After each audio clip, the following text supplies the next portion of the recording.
man. Whoa. Come here. He's like, I'm staying over here with the crowd. Poor people, I'm telling you. Smart man, smart young man. I'm staying over here with the crowd. Slapping people, yeah. Slapping people, buddy, my God, yeah.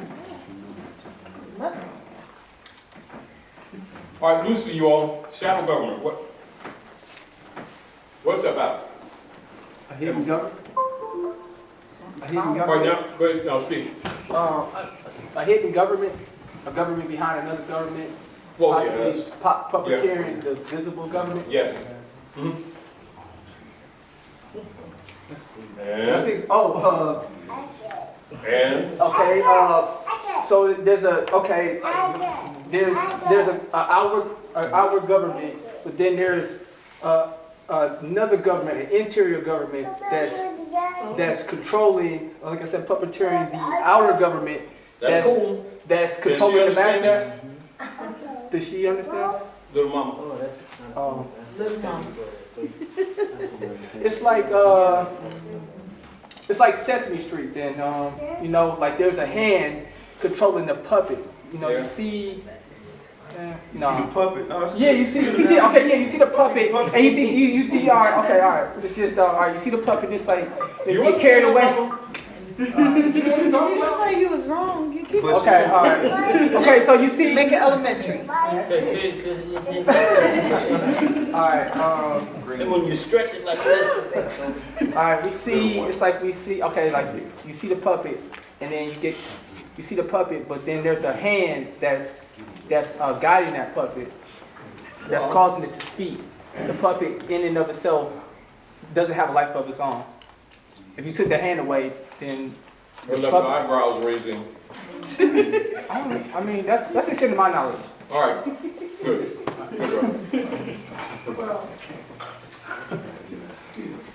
When you look at the letter that was written to him from the Pope, Yeah. and the Pope called his government, the Vatican, the America major, and the United States of America, America minor. And he's in control. Yeah, let's not talk about control, we're talking about shadow government. Yeah, well, that's Now, all which I one see. is the shadow government? The American minor. Which one of what you just said is the shadow government? America. Yeah. And you would have answered that like 2 and 2 is 4. That's why we're redundant. Yeah. All right, just a reminder. Because everybody must be clear on that, including baby girl. Because what you're doing now is setting the groundwork so that she doesn't have to do it. That it becomes natural to her. That's why we're doing what we're doing. All right? Anybody else? Shadow government? How about y'all? Y'all ducking? It's a fake government. Well, exactly true, yes. It's a fake government that is acting in power but isn't in power, and real government that hasn't been raided. Say it a little louder. It's a fake government that is acting in power but it isn't with a real government. You've been studying it.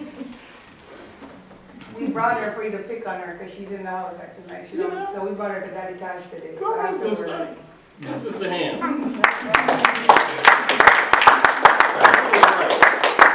That's a very good answer. Very good answer. Yours was correct. That was even more correct. Now, close the answer out. Now, this is what we want to make sure that you know what the closeout is, all right? So now, in law, when you are making an argument on an issue, you can describe the argument. You can refine the argument. You must name the parties, though. Are we clear? You can have a great argument, Don't name the parties, your argument fails. Again, that's why we're redundant. Are we clear? Everybody clear? Clear.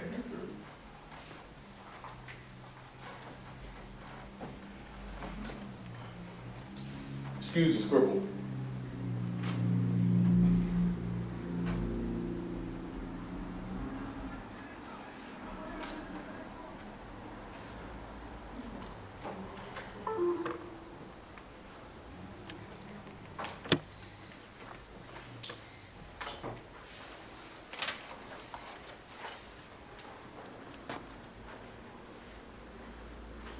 Now,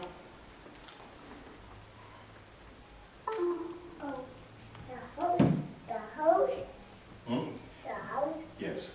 That's what that means.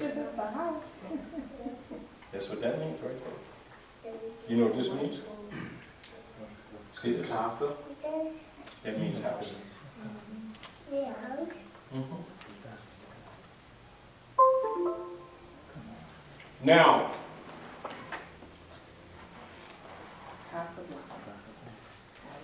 some of you who are older recognize Casablanca in a movie, and they're related to Morocco. So what's Casablanca? Say again? Don't say it with a question mark. White House. Exactly. Now that's how you're supposed to talk. With authority. White House. All right? So,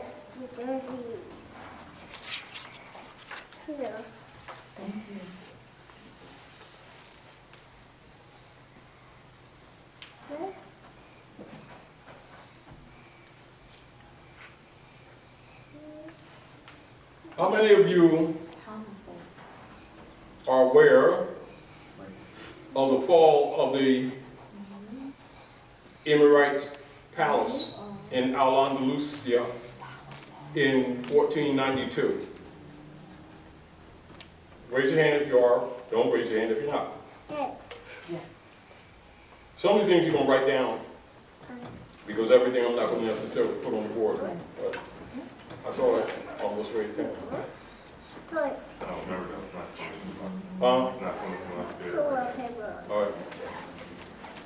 Anybody else?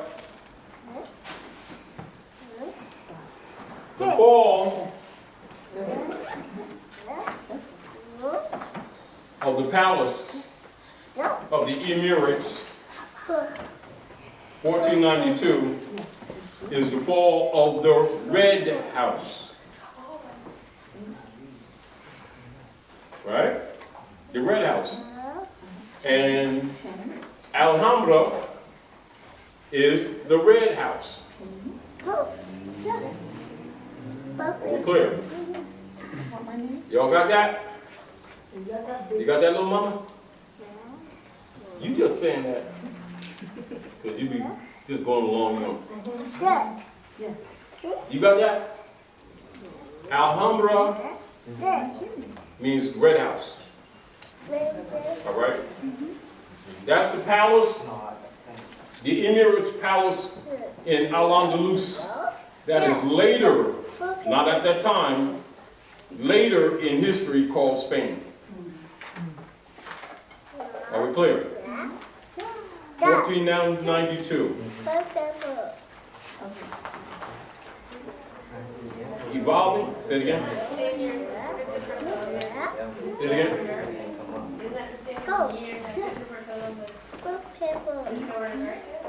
Yeah, well, that's a big thing. Yeah, you're harmonizing.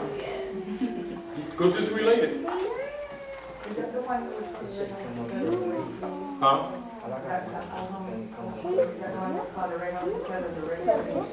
The, Can't hear you. yeah, speak a little louder, y'all, because they got soft voice, because they're singers. Good. No, I was asking, I was watching something on, I think, PBS, and they were speaking about Isabel and Fernando. And Exactly. and it was a red- Exactly. You're- Thank you. Exactly. Now, the fall of the Alhambra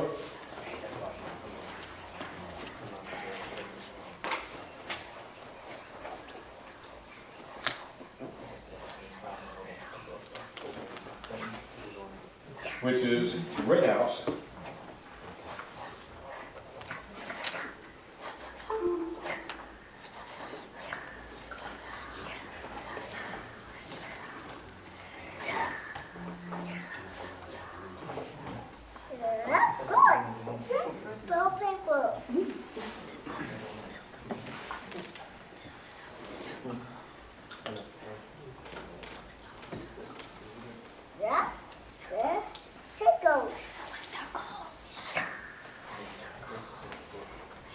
I'm just making some reference points for you, and a lot of the other stuff you have to put together in your mind, all right?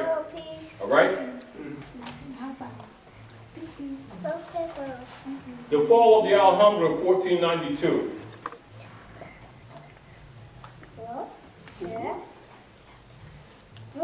That's Granada. In Granada, Al-Andalus, that they later, so in order for your concepts to be right, keep in mind that area was not called Spain at the time. That, when you get that in history, that's a retroactive introduction. Are we clear? So when you're reading history, your concept will be that the Moors in Spain, like you'll even see some scholars write about the Moors in Spain, the Moors in Al-Andalus, which is called Spain after the fall. It was called Spain after. It really wasn't called Spain until about 1600s. Are we clear? That area is Al-Andalus. And in the feminine, Al-Andalusia. Can you spell that? I was trying not to avoid spell. I was trying to avoid using the word. Al, A-L, A-N, D-A, L-U-S.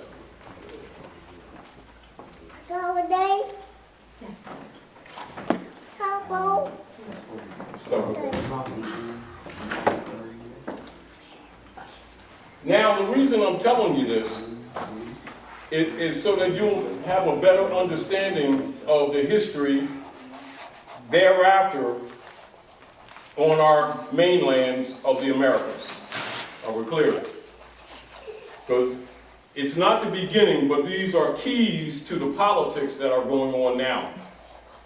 Where we're going at right now is to give you a clarity of the politics that's operative right now at Northwest of Mexico, North America, all right? And Central and South America, all right? The occupation. And thus the politics. Distinguished from what you're told. Are we clear? Are we clear? So, if we're going to solve problems, we got to know what we're dealing with. And what you discover is most of our people don't know the history and therefore don't even know what they're dealing with and don't know how to deal with it anyway. Are we clear? That's why we're going through this. All right? Now, so I'm trying to avoid using up the board. So I'm depending on you to write down some of these things, all right? And just use these as mental reference points, all right? Now, with the fall of the palace, that is not the beginning of the fall, and it is not the end of the fall. It's a major landmark stage in the fall of the Moorish Empire. Are we clear? Are we clear? Including the Battle of 1812 on Lake Michigan, too. So you got to understand that these are sequential. But I'm mentioning these things because it's important for you to have a concept of the politics that you're dealing with. All right?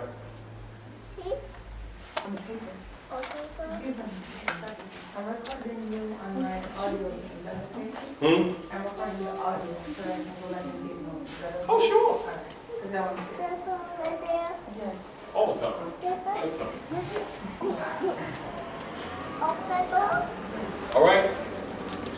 And keep in mind, what we're talking about is taught to Europeans and also to Masons and people in secret societies, but it's codified. Are we clear? This is to keep it from you. Do you understand? That's why I want you to try to remember some things, because we need this whole board, basically, to, you know, to give you some sequentials. Keep in mind,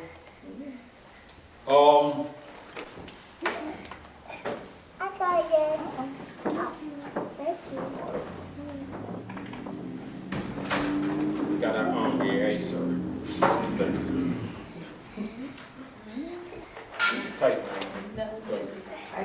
When we were coming, we were gonna stop and buy you, because on the videos, you're always running out of markers and dry. So we were gonna buy you something else from that. Makes a big difference. Because the other one, that one belonged to a union, because it just didn't stop erasing. You know,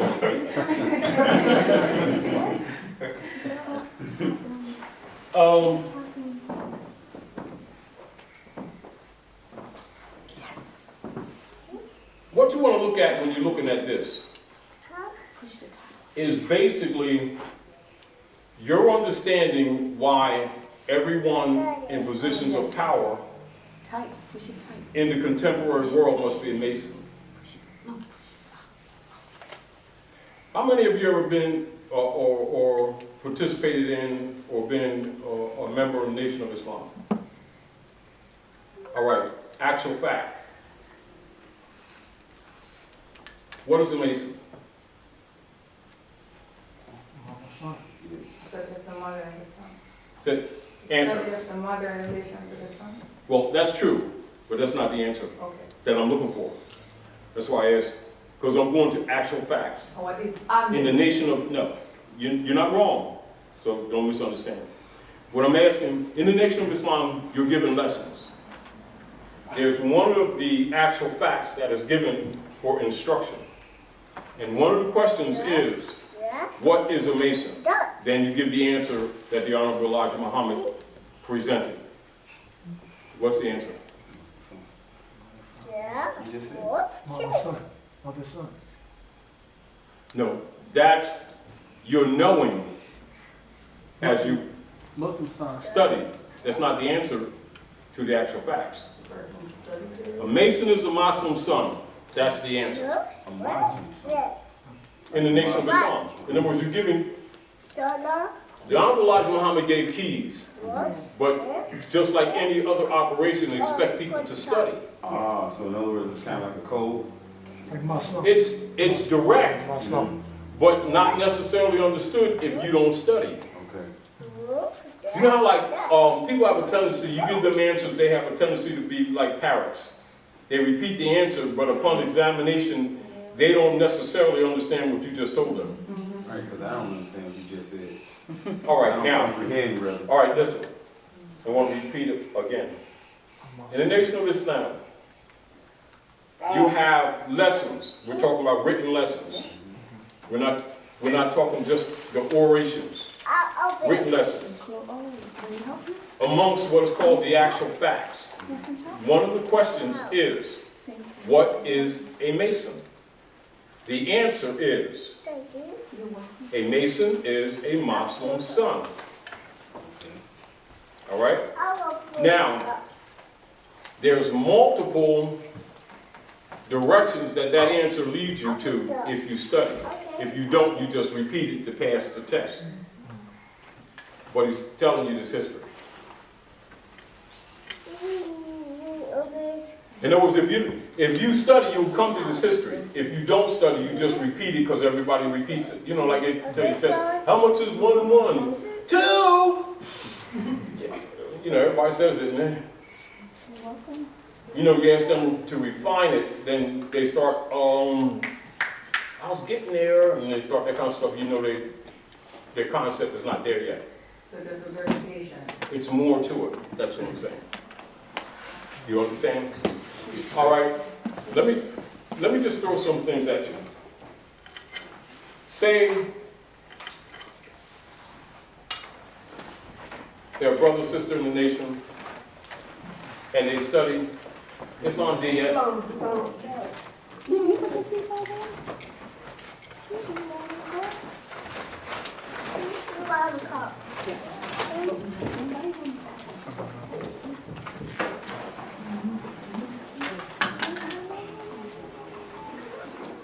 this is to give you a sense of the politics, so you'll have to excuse my scribble.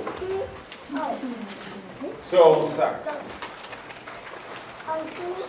Red House, White House, both Morocco. Morocco,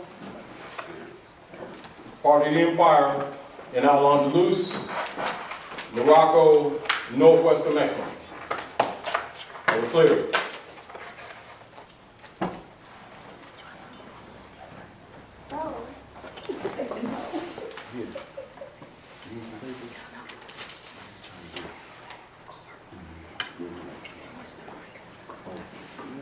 This is key because they give you the misinformation in this period of time with the Colombian story and with Pedro, the Moor, navigating the Nino, and he navigates them and takes them to the last of the Atlantis Islands, which includes Boriquén, Dominica, Haiti, etc., that last string of islands of the Atlantis.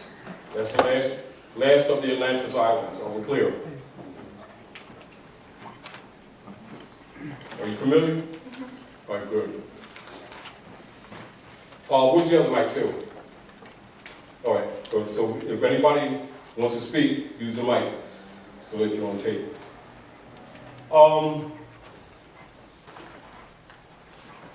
You know, like, some of you are familiar, some of you may not be. But whenever you look at any of the secret societies, you will see all of their regalia and all of the symbolisms that they use are Eastern, which they refer to Eastern. Are we clear? This is why. Are we clear? Now, you also understand, I know you may have heard in school, where the so-called founding fathers had Korans. That's why. But you need to understand why, not just that they did. You understand? It has to make sense to you, so that, because basically what we're doing is we're putting you back mentally into your proper place in history. This is why we're going through this. Are we clear? Because most of our people speak of themselves in what is known as third person when it comes to the history. Only because they don't recognize themselves. Are we clear? So they always speak of their own pedigree like it's some other people. And they refer to themselves by the brand systems that the Europeans gave them. You understand those brand systems are Negro, Black, Colored, Latino, those type of brands? None of them are real. But that's what our people are used to using when actually they're descendants of the Moors who were defeated. Are we clear? And so even when you see the Europeans making the grand effort to block history, this is why. Because you're the heirs of this estate, this large estate. And all of the colonial debts that was accrued since the Civil War are leaned against the Moorish Empire, i.e. the heirs of the estate, you. This is where your economic problems come from. Do you understand why the redundancy is necessary? Because most of the people don't know that. They have no idea that that's what's going on. They have no idea why poverty is in our communities. They think it's just because they don't have a job or something like that. It's not at all it. Are we clear? And what we want you to do is use your intelligence and start connecting the dots and understand what we're saying to you. Because it is you that have to help cure this. Meaning that me or anyone who has this knowledge who's telling you this is not good enough. It must become your own. Are we clear? And when you answer, just like when you answered a little while ago, and I said answer with authority and power. Confidence. Do you understand? Yes. Because it has to be a part of you. And as long as it's not a part of you, you will be declared as incompetent. If you don't answer with strength, in confidence, you will be declared incompetent. This is why certain things we're redundant with. Are we clear? And it's not to bore you. It is to get it solidly in your head. Because you need to know, particularly now, you really need to know this. And this is in particular because the European is under pressure, and what you have is transference of the most major financial instruments on the planet are being neutralized. And so you will be affected adversely. Meaning that what you call JOBs and stuff like that, you're going to be affected adversely. Things that you have looked at or that you've depended on as what you might call or think is your security are going to be neutralized. Are we clear? So it's important for you to have this information because you're going to have a sense of knowing what to do other than what you've been doing. Are we clear? Because if you think you're not going to be doing something different, don't hold your breath, because you will be. So if you're depending on the system for sustenance, don't hold your breath. And get prepared to move with the changes that are definitely coming, not maybe, definitely coming. Are we clear? And in order to understand it, you must know what's happening. You can't be guessing. I feel as though, in my opinion, you can't do that. You need to understand the real politics, the shadow government. Are we clear? Now, we went over this a couple of times, and since last time, I've been in a couple other parts of the country, and we've talked to people, many who are scholars, and they still they're not solid in this history background. Do you understand? Which makes them ineffective. Because this is where your problems are rooted. This is where your economic problems are rooted. And not knowing it puts you at a supreme disadvantage. Are we clear? All right. I'll make that very clear. So, with the fall of the emirate, that's the Red House, Alhambra, that's where Michelle went. Remember when Obama went to Egypt? And keep these things in mind because we're not going to write all these things down. You're to write them down. When Obama went to Egypt and he exposed that the American Constitution comes from Muslim law, he's sending you to this history. All right? Without going into heavy detail. Then he goes to Article 11 of the Treaty of Tripoli and he mentions 1790. And then he mentions the relationship between the United States and Morocco. He's pointing you to this history. But it's incumbent upon you to fill in the slots, to fill in the holes. Even like, say, as we're here, right? We're here a couple of hours. And there's no way that we're going to give you or undo what Rome has had years to do. That's why I'm giving you, key points, what you call landmark points. Depending on you to expand your thinking and to do some research. I know you had the Black's Law Dictionary, because that's what's supposed to happen. Then you also want to have a dictionary etymology on the English language. You want to have the older history books. You go to flea markets and stuff, don't hesitate to get those older books. That's where the knowledge is, are we clear? The older encyclopedias that everybody wants to throw away thinking that they're updated. Do you understand what I'm saying? Those are the valuable books. All right? All of the later books are heavily edited, are we clear? Because you have what is called a staged, deliberate, dumbed down to make the people docile. All right? So let's talk a little bit. And we've talked about this before, but I want to talk about this and give you some understanding. Now, when you look at the White House and the Red House, they had a movie called Casablanca with, I think it was George Raft. in some oldie movies. George Wilder and is that Humphrey Bogart? That was Bogart. Yeah. Anyway, they had the one of the Emmert's daughters. He was checking her out, but they have her European eyes anyway. But really, they're talking about Casablanca. They're really talking about the White House right here in Washington. Do you understand what I'm saying to you? But they know these are codes, but they know that the people don't know the history, so they can make movies and tell you stuff. And you know, unless you're a Mason or Eastern Star or somebody, Skull and Bones or Knights Templar, you know, in one of the secret societies, you'll know what they're talking about. But most the average people, it goes right over their heads. It's just another movie. So they can talk to people in front of you or under your nose. You know how they have a conveyor belt with doo-doo more down like you think it's peanut butter?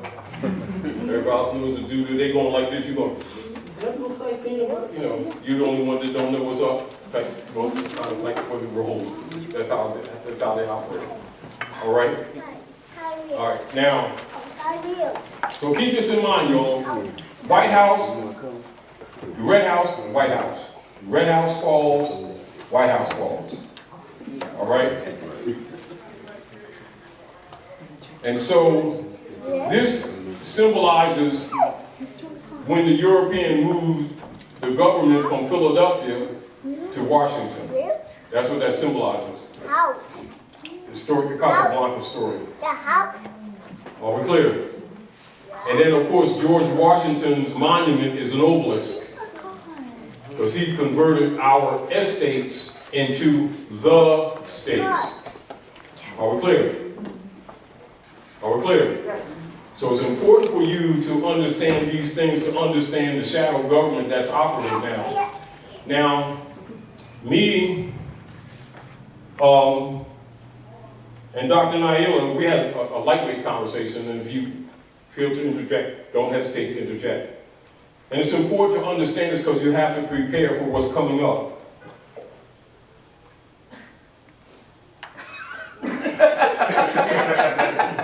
Keep going. I just want to hold it. You're getting ready to do a ventriloquist thing. Anyway, but this is important for you to understand that when the Red House fell, they set up the Global World Trust. Write that down. All right, say, tell what to do. Say, write that down. All right. Woo. Glad you brought him, man. Brother,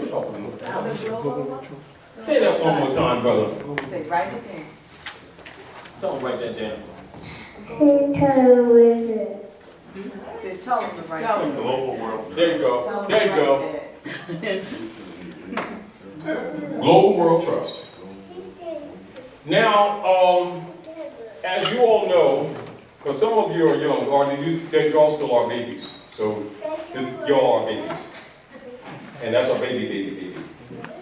But some of the others of you know in the last, say, 20, 25 years, you've been hearing things like the HMOs, site drafts, then the UCCs, then financial statements, etc. UCC 1, financial statements, etc. Now they're trying to authenticate the birth certificate. Understand that all of those processes are connected to the Global World Trust. How many people knew that? No. I want y'all to look around the room, see, because I need to know where you are with this. Now, Heru raised his hand, but notice how no other hands are raised. But I guarantee you, there's a handful of these people in here that's either used UCCs, done financial statements, or trying to authenticate a birth certificate and don't know anything about the World Global Trust. Your claim is incompetent. That's right. And I'm going to reiterate this to make you understand when we opened up and I say, why is it some things we must be redundant with? Because it's just like getting in the boxing ring, or we get in the boxing ring, right? So you training me, right? You training me, say, well, Taj, you guys, see, you move like this, and see, then you keep your hand up like this and everything, and I'll be going like this, right? Then I get hooked a couple times, and I start talking about the ref jumped me and everything, and then you be saying, no, he didn't. You know that, I know what he did. Because when you get in the ring, they're going to be trying to take your head off. Likewise, when you're out in the real world, that shadow government is what's operating. And if you don't understand that that's what's in operation, you will get injured. Because it's already planned for you to get injured. Because you're under occupation. One of the hardest things to do to get into our people's heads is to get them to understand that they're under occupation. You know how people are always talking about racism and prejudice? Do you know why they're talking about racism and prejudice? Out of ignorance? When you hear our people always talking about racism and prejudice when it comes to our social, spiritual, economic problems in our communities, do you know why they're always saying that? There's a duplication of trainings that they did with little rats that they applied to humans. Because it's not really what's going on. And when you start arguing that, they already declared you incompetent, you just didn't know it. Because it's not what's happening. You're under European colonial occupation. Don't start talking racism and prejudice. It's a diversion argument. Are we clear? You're under European colonial occupation, shadow government. Are we clear? Clear. And back to what we was talking about earlier, what's happening is that different corporate entities are having to consolidate. And even after they consolidate, they'll still probably start being dismantled. Things are going on to stop things from just collapsing, but understand things will be dismantled. They will be disrupted. Are we clear? Clear. And so you're given this information so that you can prepare yourselves and prepare your families. That's why you're given this information. You're given this information actually years before certain things take place to prepare you. Guess what happens if you don't get prepared? Get hooked. You become part of the rubble. Because it's already planned. Meaning that whatever value you have, don't waste it on things that are not needed or not necessary. Put it into something that's hard asset so that you can survive and your family can survive at least 6 months. Because you may not make it through that if you're one that didn't listen to what we've been telling you for these years. When we were coming down, the traffic was kind of jammed a little bit. Sister Sandra said, wow, look at those clouds. They're kind of weird. Like for some reason. So, yeah, it's because they're chem clouds. Don't try to think clouds. You know, because they're trying to kill people off. This is aside from nanoviruses and stuff. So when you take your children to those schools, do not let them stick them. Because they're going to put nanoviruses in. So, I mean, you already know that, so there you go. There's no need to, you know, keep discussing it. That's what's up. Are we clear?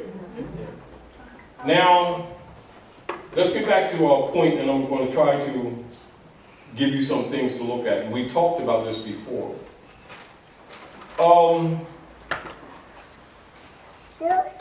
Take these short notes, these like bullet points. George Washington was the 9th president and not the first. So you don't get it twisted. All right? All right. George Washington is the praetor who converted the Moorish estates into the corporate states under the secret treaty of Verona for European operations on the land. Are we clear? Praetor, that's actually, that's AE with an AE. Praetor. Praetor, what they call the presidents, they're Roman praetors. Can you repeat it? Yeah, write it all down. P-R-A. No, what you just said about George Washington. Oh, George Washington, well, these are things that you need to remember, so write them down if you need to. Was the 9th president and not the 1st. And part of what I'm telling you, you just try to put it to memory. They tell you that because they want to lock you out of examining the administrations that preceded him. Because it'll start tying you back to some keys that'll take you back to true history. That's why you're given that as a reference point. You know how they start you off in the middle race and you don't understand what the beginning line is? And it never dawns on you that you've been played. You understand? Now remember, let's go through the scenario again, and then feel free to talk too, all right? 1492, as the emirate fell in Granada, that's in Andalus, that's later, not at that time, later called Spain, are we clear? All right. It is one of the major events in the fall of the Moorish Empire. It's not complete. It's one of the major events. And therefore that date, 1492, is used historically among scholars as the turning point, or what you call the axis year, between the old world and the new world. So when they talk about after 1492, they're talking new world. 1492 back, they're talking old world. Old world is you. New world is European colonial operations, the shadow government.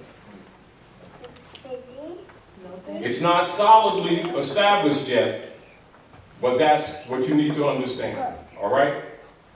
So, it is not unlike we taking you and sitting you over here and telling you somebody else is your mother. And after a couple of years, you believe it, and that's what's happening. And everybody else believes it. Meanwhile, you're not heritable because you're not tied to your real mother. But you don't know that. This is exactly what's happening to our people. Exactly, in fact. And this is where you get parens patriae that is used in the United States corporation government in relationship to 14th Amendment persons. Except instead of the mother, it is dealing with the father, being the Pope of Rome, who's imitating the Pharaoh Ptah of Egypt. And the substitute for the Christ degree on the spiritual plane. Thus, claiming to be God on earth. So when you go home, look in your Bible, read 1st and 2nd Thessalonians. I won't go through it. I'm just giving you reference points so that you can understand the spiritual reflection into the politics that's operative. So that you don't get the idea that what people keep calling spiritual and that the politics have no relationship. They absolutely have tons of relationship. Are we clear? And it's not that you haven't been told these things, it's that you haven't been, it hasn't been explained to you. Do you understand?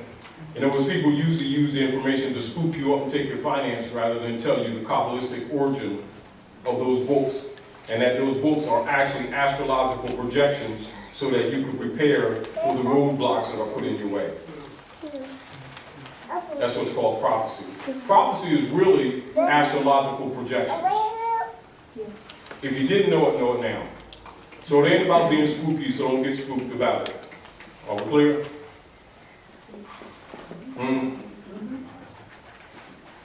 Yeah. Astrological projections. The Bible is an astrology book. And it's not their book, it's yours. So don't look at it like, oh, it's a European. No, he tampered with it, but it still is not his book. Are we clear? All right. So don't get this idea. See, this is another trap too. like when you get our people and they get into different, what they're calling different religions, really only one religion, but people get into what they call different religions, Islam, Judaism, Christianity, Buddhism, and then they get into multiple, and I mean multiple different sects and demonations.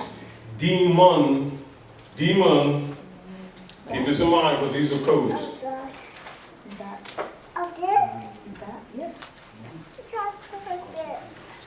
Right?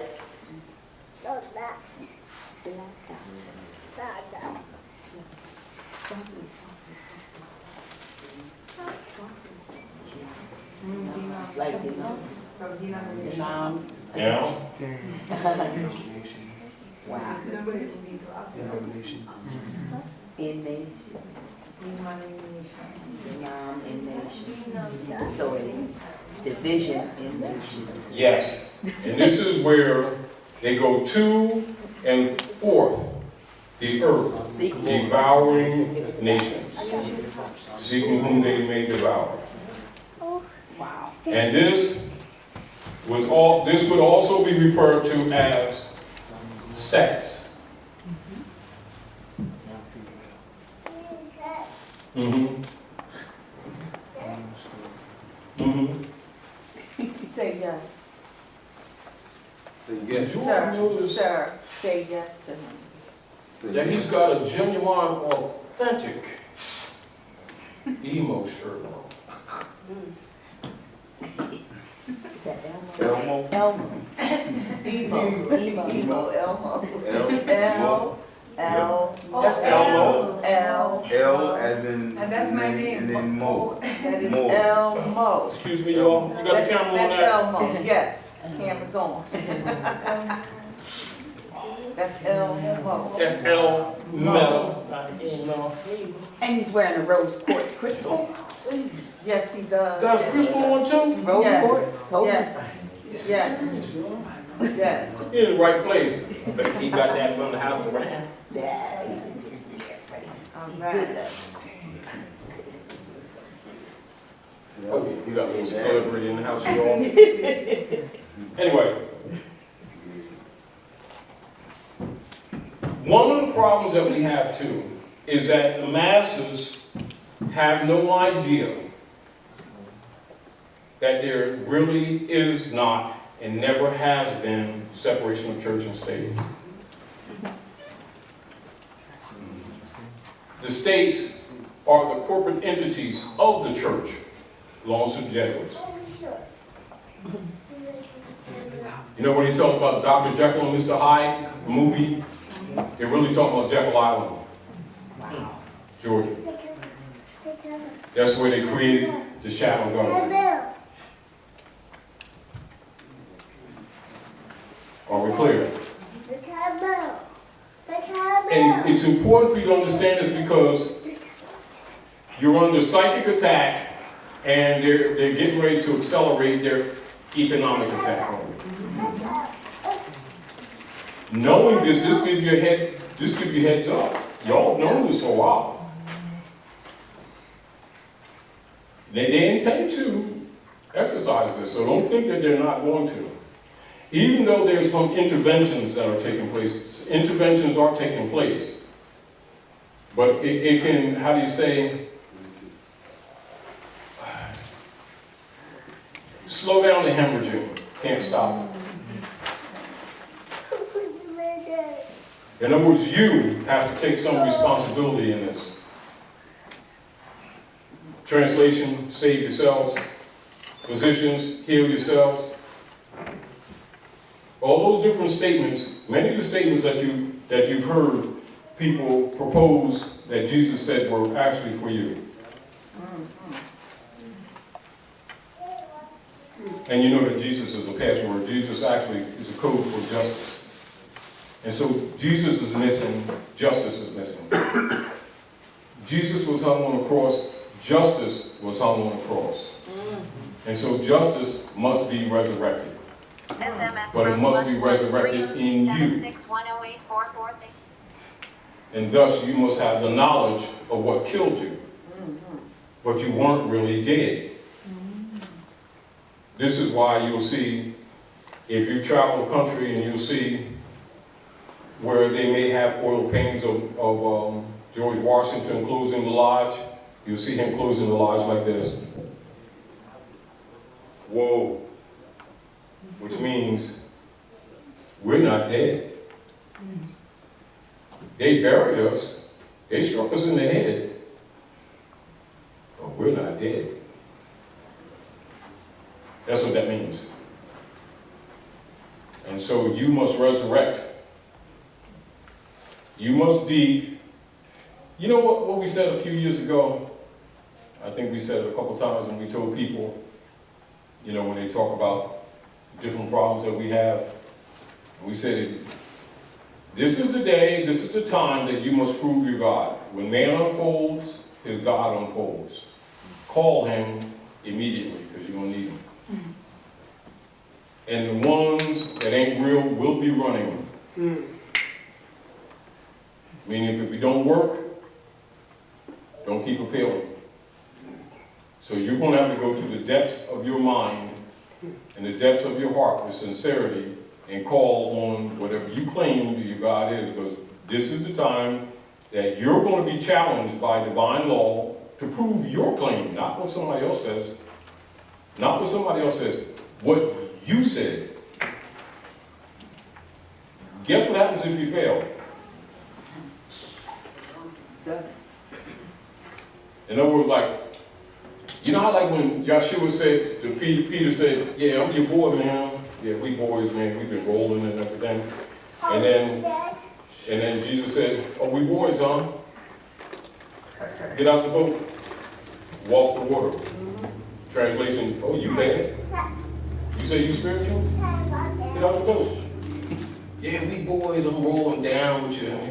All right, good. No problem. Get out the boat, Peter. Walk the water. Pete started sinking, didn't he? Making claims that he couldn't back up. That's what it means. Are we clear? Sincerity is key, because Mother Nature will not come to your rescue if you're not sincere. However, she has come to claim her own. You can decide what you want to do or what you don't want to do. It's on you. But you're not going to say that you weren't told. You ain't going to get away with it. All right? So let's talk about shadow realm. Now, scenario. But this is the truth. This is the real truth. Who was the many ministers plenipotentiary 1784 under the protection of Sidi Muhammad, Sultan of Morocco, when the negotiations were introduced for a treaty of operations for the Europeans to operate at Morocco? Stand up and give it, Brother Mike.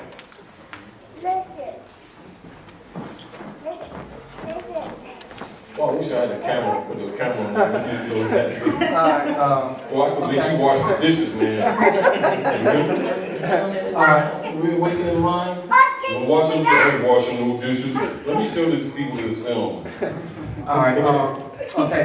George Washington, John Adams, Thomas Jefferson. I think Thomas Barclay. In ancient and business. Yeah. And that's all I know. Yeah, right. Negotiating a treaty. That's where you get potentate in masonry. Ministers, plenipotentiary. All right? Keep this in mind.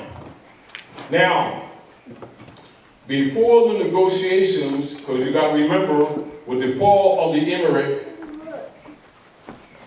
go ahead, talk. Give him the mic. Get a baby.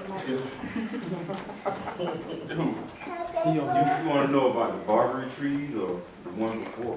No, I want you to have the concept on these ministers. Right? We're timeline. We're looking at timeline. Timeline. 1784.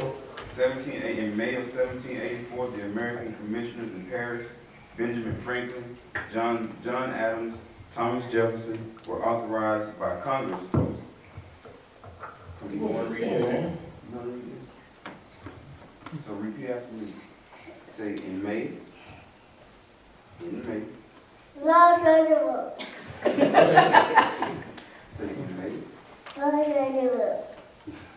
In May 1784, the American commissioners in Paris, Benjamin Franklin, John Adams, Thomas Jefferson, were authorized by Congress to conclude treaties of friendship and commerce with Morocco, Algiers, Tunis, Yeah. Tunis, and Tripoli in All right. 1785. Now, those are different parts of the empire. And the Treaty of Tripoli is what Obama was talking about, 1790. See, so you have to put this in perspective so you can understand how this came about. So you got to know history. Are we clear? And that history must be put in context for the coming generations because they're not given this history. Even most of the adults don't have this history. Do you understand? And when it's given, it's not given in context. Do you understand? Therefore, you don't perceive what's being told to you. All right? All right, so let's go through this scenario. What's happening? When the Red House fell, that's the Alhambra, the Red House. All right? That's why Michelle went there as a signal. That's why she wore a red dress. Are we clear? You got to understand these Dorothy thing? All right. Yeah. 1492. Jump up. Treaty of Peace and Friendship finalized 1786, 1787.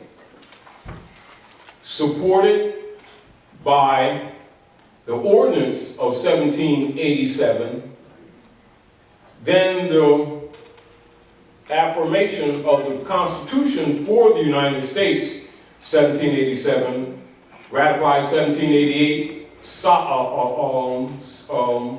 finalized 1789. At that time, George Washington was appointed to the seat that was actually being prepared for Benjamin Franklin. Are we clear? Are we clear? Benjamin Franklin was one of the ministers plenipotentiary during the construction and negotiations of the treaty. This is what's important for you to understand. As the European was being brought into government, secretly the mission to continue the Inquisition operations and the secret Treaty of Verona was continued but covered up. Are we clear? Meaning that they were pretending that they were going to honor the Treaty of Peace and Friendship, but their real intention was to get a foothold in Morocco. That's in the west, or what's called the Maghreb. Maghreb, Morocco, most extreme west. Do you understand? This is basically what that French Muslim told Malcolm when he told him that you left home, just because you made the Hajj, don't get it twisted, like the Europeans don't know Islam. You don't know Islam. Don't come with that white and black stuff. That's what if you, without going too deep in it, that's what he's telling you. You don't know the real history. That's what he's really telling you. Not only that, North America's Morocco, you left home, that you don't even know the real history. You think you know Islam, but you don't know Islam. So don't come with that white and black stuff and that arrogant self-righteousness, because it ain't working. Do you understand? And that wasn't a knock at Malcolm, that was a raising. He raised Malcolm. That means he raised him in degrees. I mean, he jumped him in degrees. Do you understand what I'm saying to you? Because most men travel for generations to pay thousands and thousands and thousands and thousands and thousands and thousands and thousands and thousands of notes before they get to that degree, and even then they can't talk. Do you understand what I'm saying to you? All right. So keep in mind, Benjamin Franklin set up a United States Corporation Service Company. Write that down. United States Corporation Service Company in France. It's important for you to understand that. So we will symbolize that as this little building over here is a service company in France, all right? right? France, United States,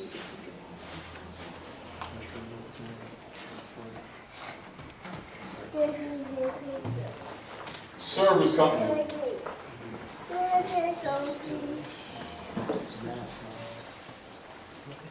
Ben Franklin.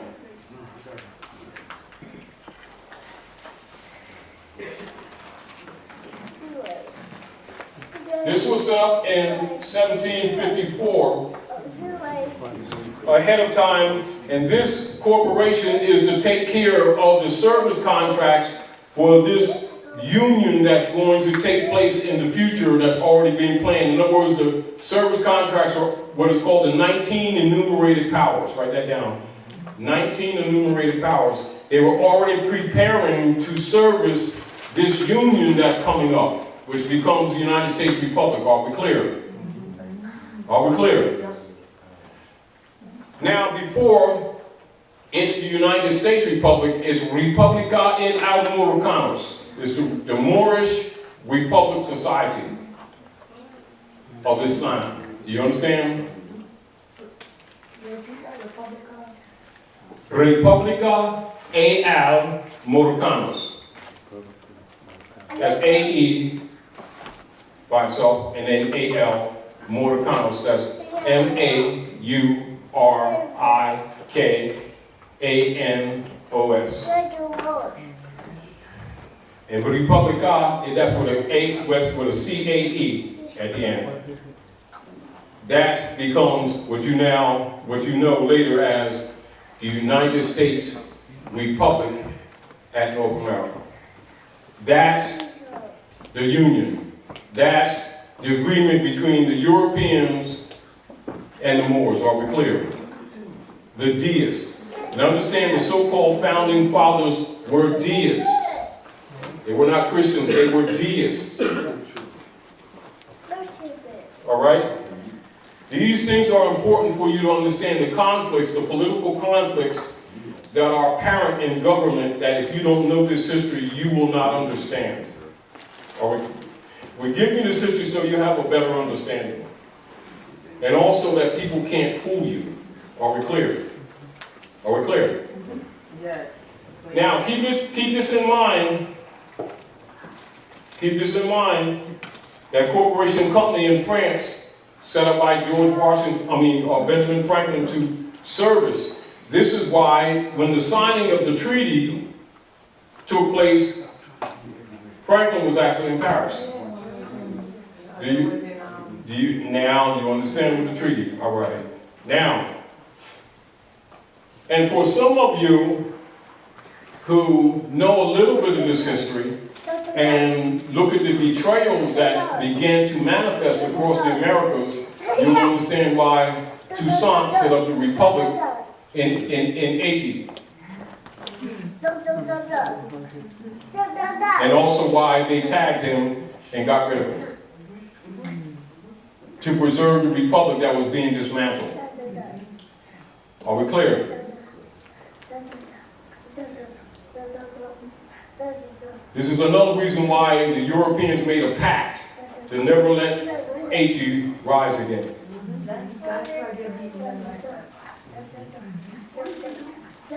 They only let them have one airport, and that's only so they can keep control. And then the Franciscan Brotherhood, France,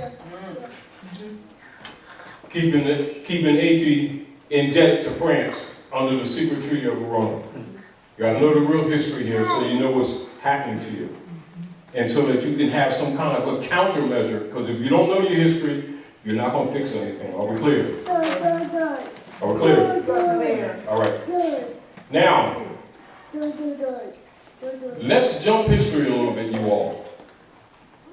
Now, you already know that George was really the 9th president. Now, let's jump a couple of degrees to Lincoln. And this will give you some keys, because you also notice how they tie their celebrations together. George Washington and Lincoln celebration, right? To the masses, it's like a convenience, a holiday convenience. No, there's a relationship. See, George Washington converted the Moorish estates into states, and Lincoln was unraveling it.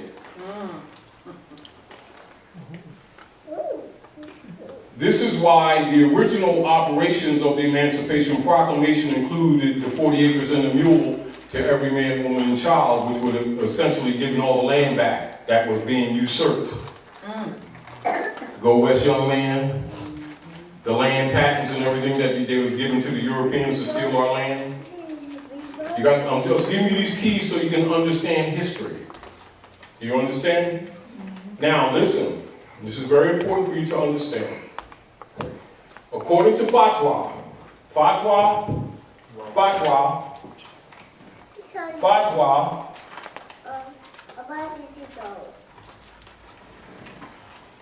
is law.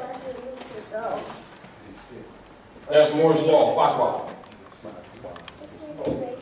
In accord with fatwa, a member of the barristers could not hold an office in this new union called the United States Republic. Now remember, Barack H. Obama gave a code when he went to Egypt, and he said, the American Constitution comes from Muslim law. Yes, he did. He's sending you right back to this history. Then he goes to Article 11 of the Treaty of Tripoli, sending you back to this history. But he's expecting you to fill it in. He can't go so far without getting killed. Do you understand? You understand? All right. He's doing what he can, what his assignment is. All right? He's a spokesman for the United States Corporation Company. Are we clear? He's the CEO for the corporation. Although the seat is dead. Are we clear? You need to know that the presidential seat is dead. He's acting as a spokesman. How many of y'all seen that dinner where he's holding a mic like this and he says, and he's talking about the end of the republic, and he says Obama out, and he drops the mic like this. He's telling you that the seat is dead. In other words, what we're talking about to you should have been told to you generations ago. So if some of it kind of goes over your head, don't worry about it. Just pay attention to these cornerstones that I'm giving you. And the rest of it will fall in due time, especially when you go to sleep, because the memories are in you anyway. I'm just smacking you around a little bit to agitate you, and Mother Nature will wake you up and take you into a natural travel and give you the rest and go back to where you need to be, clean your mind up. Islam, give him the mic. Islam, brother. All right, good brother. Go ahead. Give him the mic.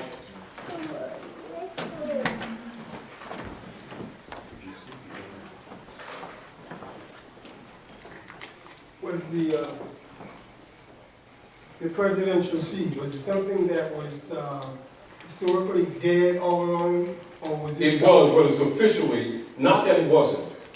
It really was. See, they've been operating colorably since 1861. Technically, the seat's been dead since then. Not actually dead, but shadowed. Shadowed, that's what it was, shadowed, which means it was silent.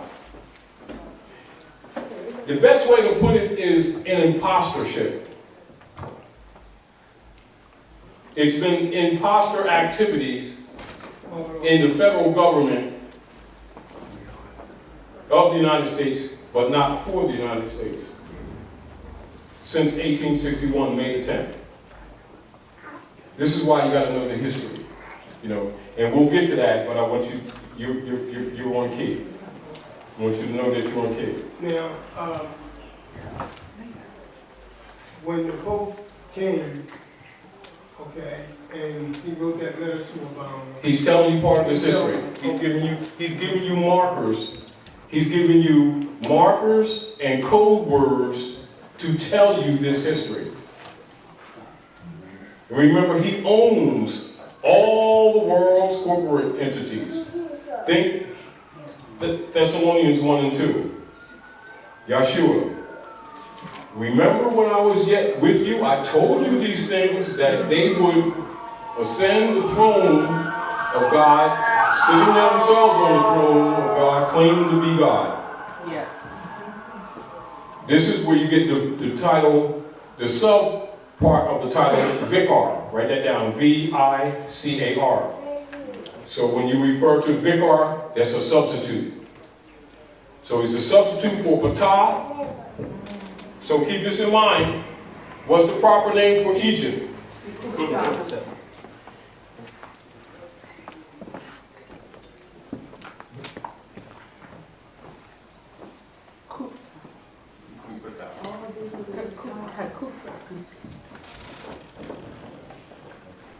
So what is Ptah in Egyptian lore and Kabbalistic philosophy? The maker of gods and men.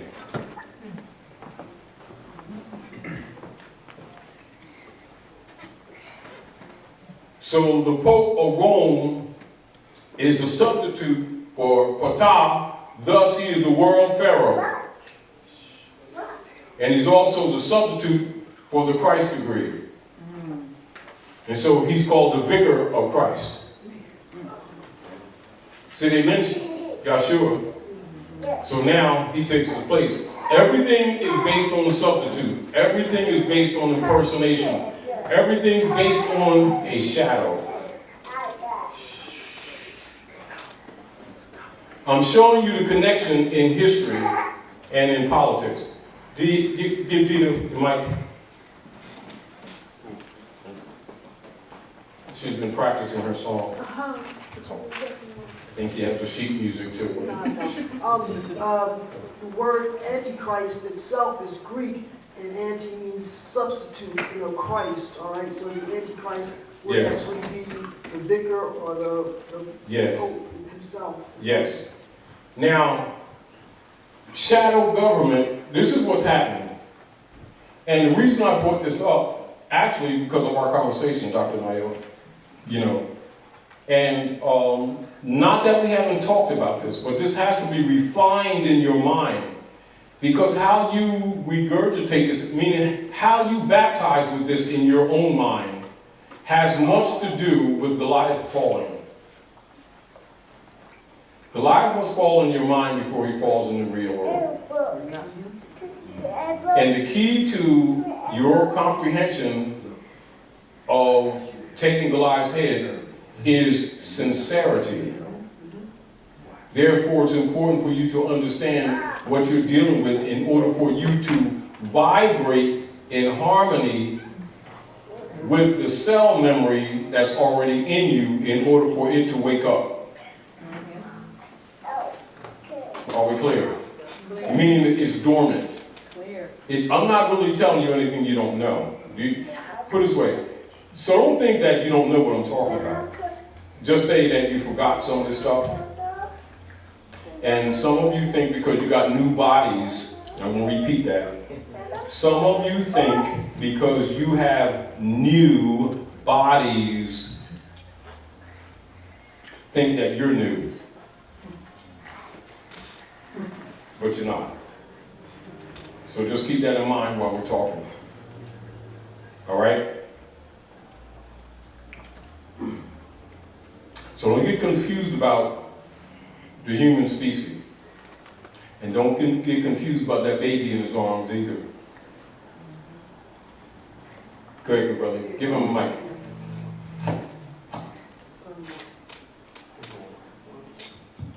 Just as a reference or a question, are you familiar with there's a movie called Selfless, where they have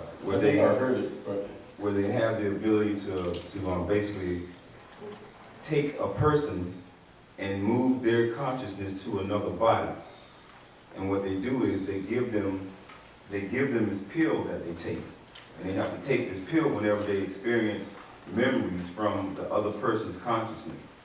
So those pills that they're giving them is slowly killing off the other person's consciousness while you take over their body. Or sleep. Or sleep, correct. Yeah. This is what this psychological operations is for. In other words, dogmata, this, since you brought that up, dogmata is counterfeit religion, which was given to you to stagnate the pineal gland, i.e. to put you to sleep. This is why sometimes we remind people, and sometimes people have a tendency to get sensitive because they think we're attacking their beliefs and we're really not. We're informing them of what's going on in mind control. The masses don't get religion. The masses get dogmata.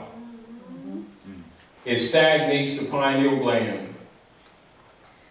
It's a counter to anointing your head with oil. Wow. It's a counter to that. Islam. Islam. On that same vein, just wanted to share that the movie Birth of a Nation, I think that premiered today, if I'm not mistaken. Yeah. Was an article in our local news about the Nat Turner Rebellion.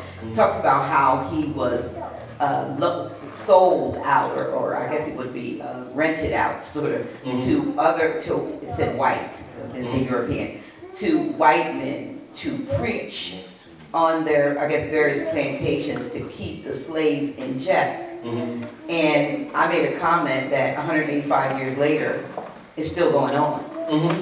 Particularly, definitely it's happening here. Because even with the politics that are going on, we have situations where they're courting the preachers to keep their, slaves, if you will, their members in check to think a certain way. And that's the same thing. In harmony with what you're saying, Dr. Naila, do the research on the eugenics program, and they tell you bluntly.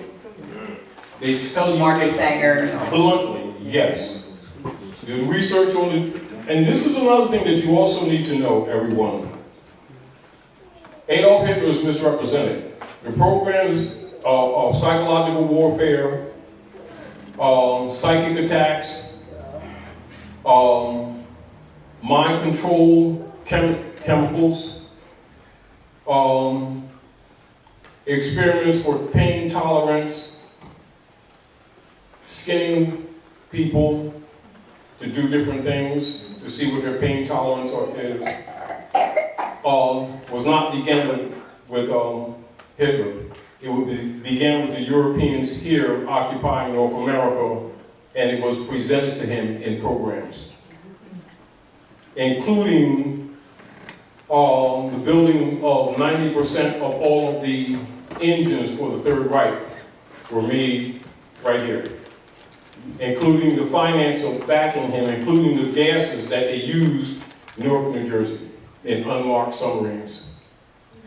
So when people's idea about the genocide practices that are tagged on Adolf Hitler, understand they were given to him by Europeans here, and it was designed for you.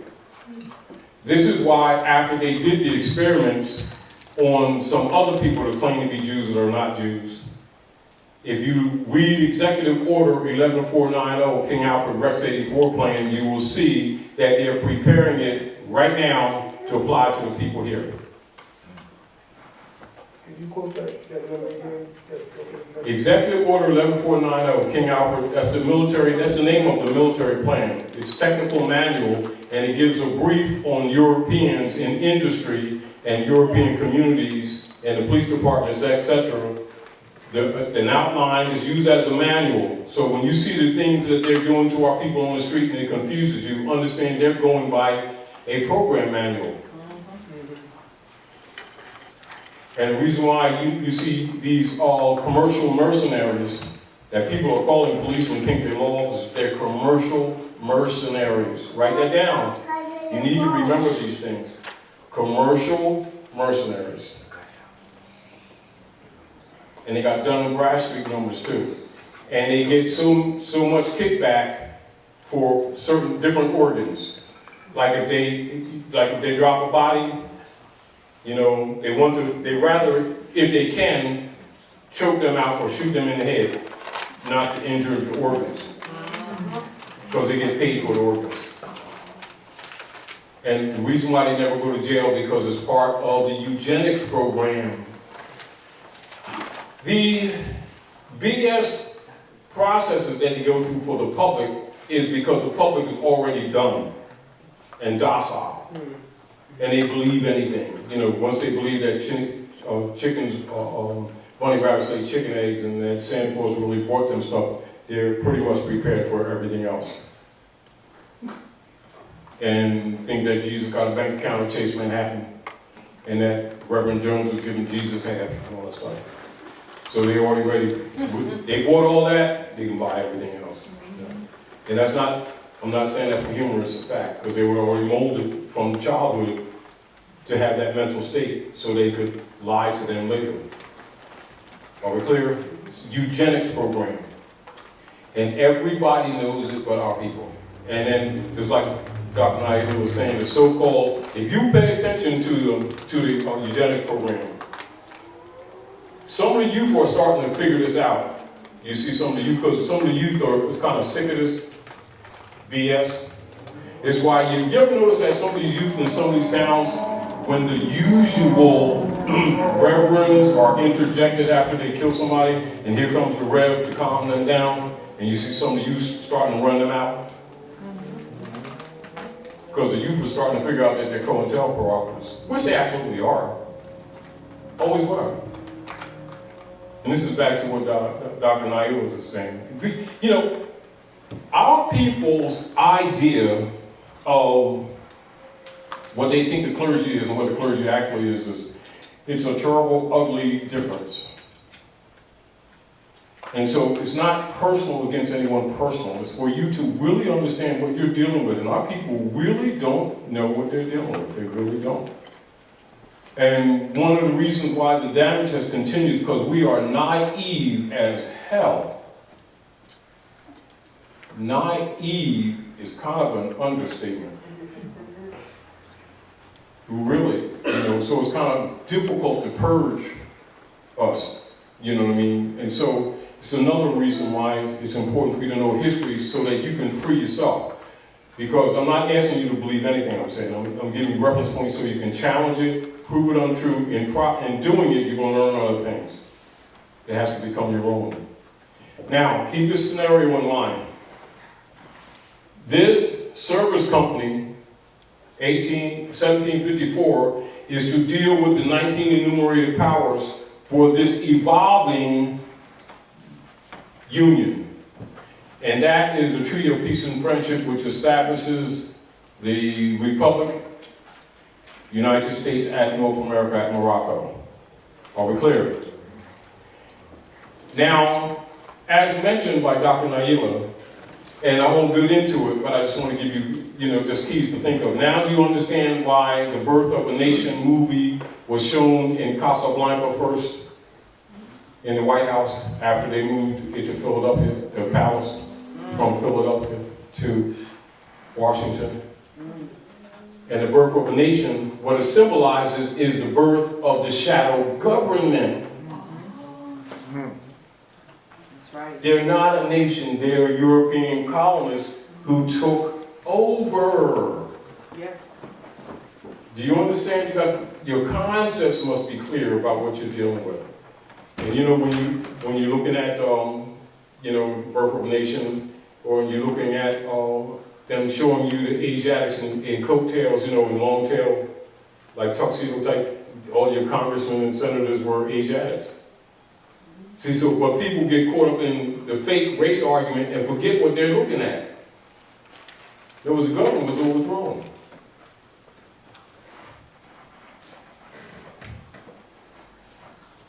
And they're representing that the red sons and the red queens were beginning to what? Gain power. So who are the red queens? The red queens are the daughters of the American Revolution. That's the European women. They set up the Daughters of the American Revolution. And they construct the citizenship manual that's used at North America and around the world as a pattern. Like if you come from any other jurisdiction into the direct heartland of the North, you get what's called a DAR manual, D-A-R. That's the Daughters of the American Revolution. And you get citizenship tests where you get a green card. That's the DAR manual. I'm just throwing these things at you so you can start putting things together in your head to understand some things that we're not talking about at this time, but that will start gelling for you. Are we clear? Now, let's go back again. Remember, those of you who do research and you go into microfilm and you go into early newspapers, you will see them having dressed Lincoln in Moorish garb. They will dress Lincoln in Moorish garb with pantaloons and bolero, and also with his two-edged sword with curly hair. They were mocking him because of the Emancipation Proclamation. All right. And this is also why they put Lincoln on the copper penny, because copper is the alchemical metal for Venus, which is your star. You got to understand, different things they do, there's nothing that's done without purpose. Nothing that's done without purpose. Wow. Nothing is done without purpose. There are no accidents. All things occur by law. All right? Now, keep this in mind.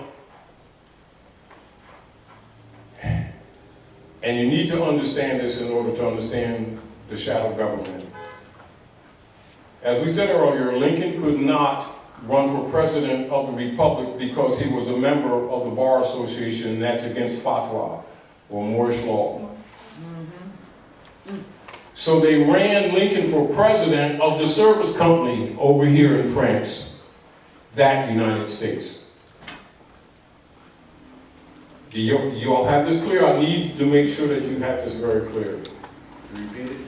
Lincoln, Abraham Lincoln, could not be president or run for president of the Republic, the union between the Moors and the deists, not because he wasn't worthy, but because he was a member of the Bar Association. And the Bar Association that were acting as deputy knights under the secret treaty of Verona to overthrow the Republic. And the secret treaty of Verona was issued along with the operations of the Spanish Inquisition against the Moors.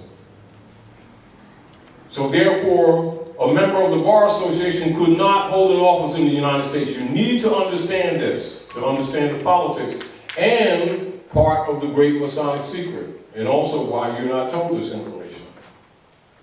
Use your rational mind. So keep this United States company doing the service contracts for the United States Republic, which is evolving out of the union of the deists and Republica e Almoricanos, the Moorish Federal Republic. Are we clear? This is why you see the sequence of the Ordinance of 1787 before the adoption of the Constitution. The major nature of that was to determine and to make sure that the Aboriginals or the Moors were treated fairly with the Europeans doing business on our land. That's what the Ordinance of 1787 is about. Are we clear? Then the Constitution, 1787, 78, 88, 89. Are we clear? So that's the major treaty that covers all operations of European operations in the Western Hemisphere. That's why it's the world's longest running treaty. Are we clear? It's why Obama addressed it when he went to Egypt. And that's why she, Michelle, went to the Red House, Alhambra. And this is why they had the picture taken of them with the Moorish flag, with the guard standing due guard with the Moorish flag to your left. And then he cut out the stars and stripes. It's over there, but they have a distance. That Stars and Stripes represents the amity and commerce flag for them doing business here. It's not the national flag. Are we clear? Get a brother on the mic.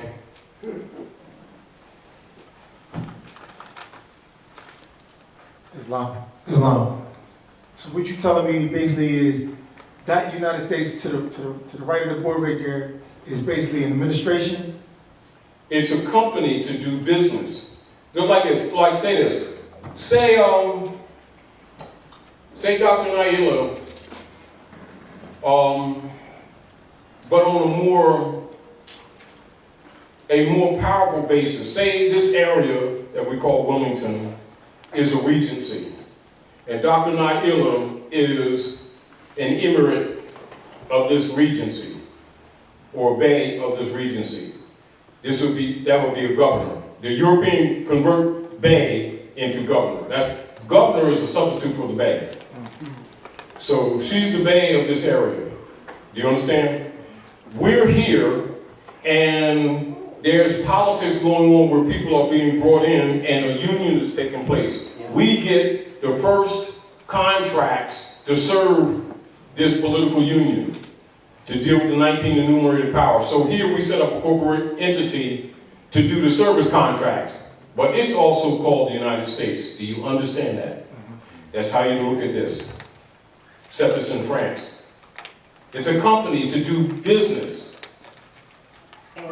You got to keep in mind that what's called the states now are actually colony businesses that have limited jurisdiction. They just overstepped it later. That's what the overthrow is. That's what the birth of the nation is telling you. So what services are they providing? Say again? So what services are they providing? Yeah, a provider, I said. The Pope is telling you in that letter. That's why I tell people to read the letter, because he's telling you the history if you know what you're looking at. I'm showing you this so that you could better understand the letter. Because a lot of people read the letter and still don't get it, because more people would be talking about it if they really understood what he's saying. But because the masses have never been given this knowledge, their concepts are entirely wrong. And then they keep looking for benefits that they're not going to damn get. Wasting time. And giving, put it this way. When you don't understand this, you have a tendency to get on a treadmill, and it gives him time. It gives him what's called a mandate. If our activities are not really addressing what's really wrong, we're giving him time. We give him time. Why do you think the Manchurians and the Russians are telling them, all right, no more shells? Because we appear that we keep on messing around with this thing. We keep on doing other things than what we should be doing. And it's holding up everything. And now, by us being so slow to carry out what we should have been carrying out 100 years ago, nations of the earth are getting ready to collapse because of our tardiness. Our tardiness. And by our people not knowing who they are, they don't know that. See, we've been minimized for so many generations that we don't know our importance. It's not an arrogant statement. We are the direct heirs to the world's largest estate. It's been delivered back to us, and we have been negligent trying to do everything else without honor. Now, if we don't straighten this up, civilization on the planet is about to collapse. Meanwhile, nations, economies who got them treasury bonds that's been backing the U.S. corporations' debt since 1861 on our backs. It's like when you see in the Wizard of Oz, you see that house falling on the wicked witch's feet, and then you see the stock curl up. The house, zodiac, houses, comes down from the ethers. And then the foundation goes on Dorothy's feet. That's the shoes. The red ruby jewels, red ruby slippers. You gotta understand the message.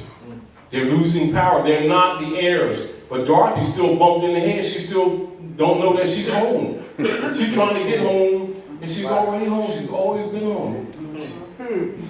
Yeah. So our people think that the black diaspora thing, they're home.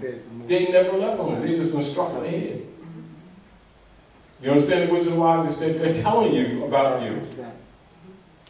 Give it a mic.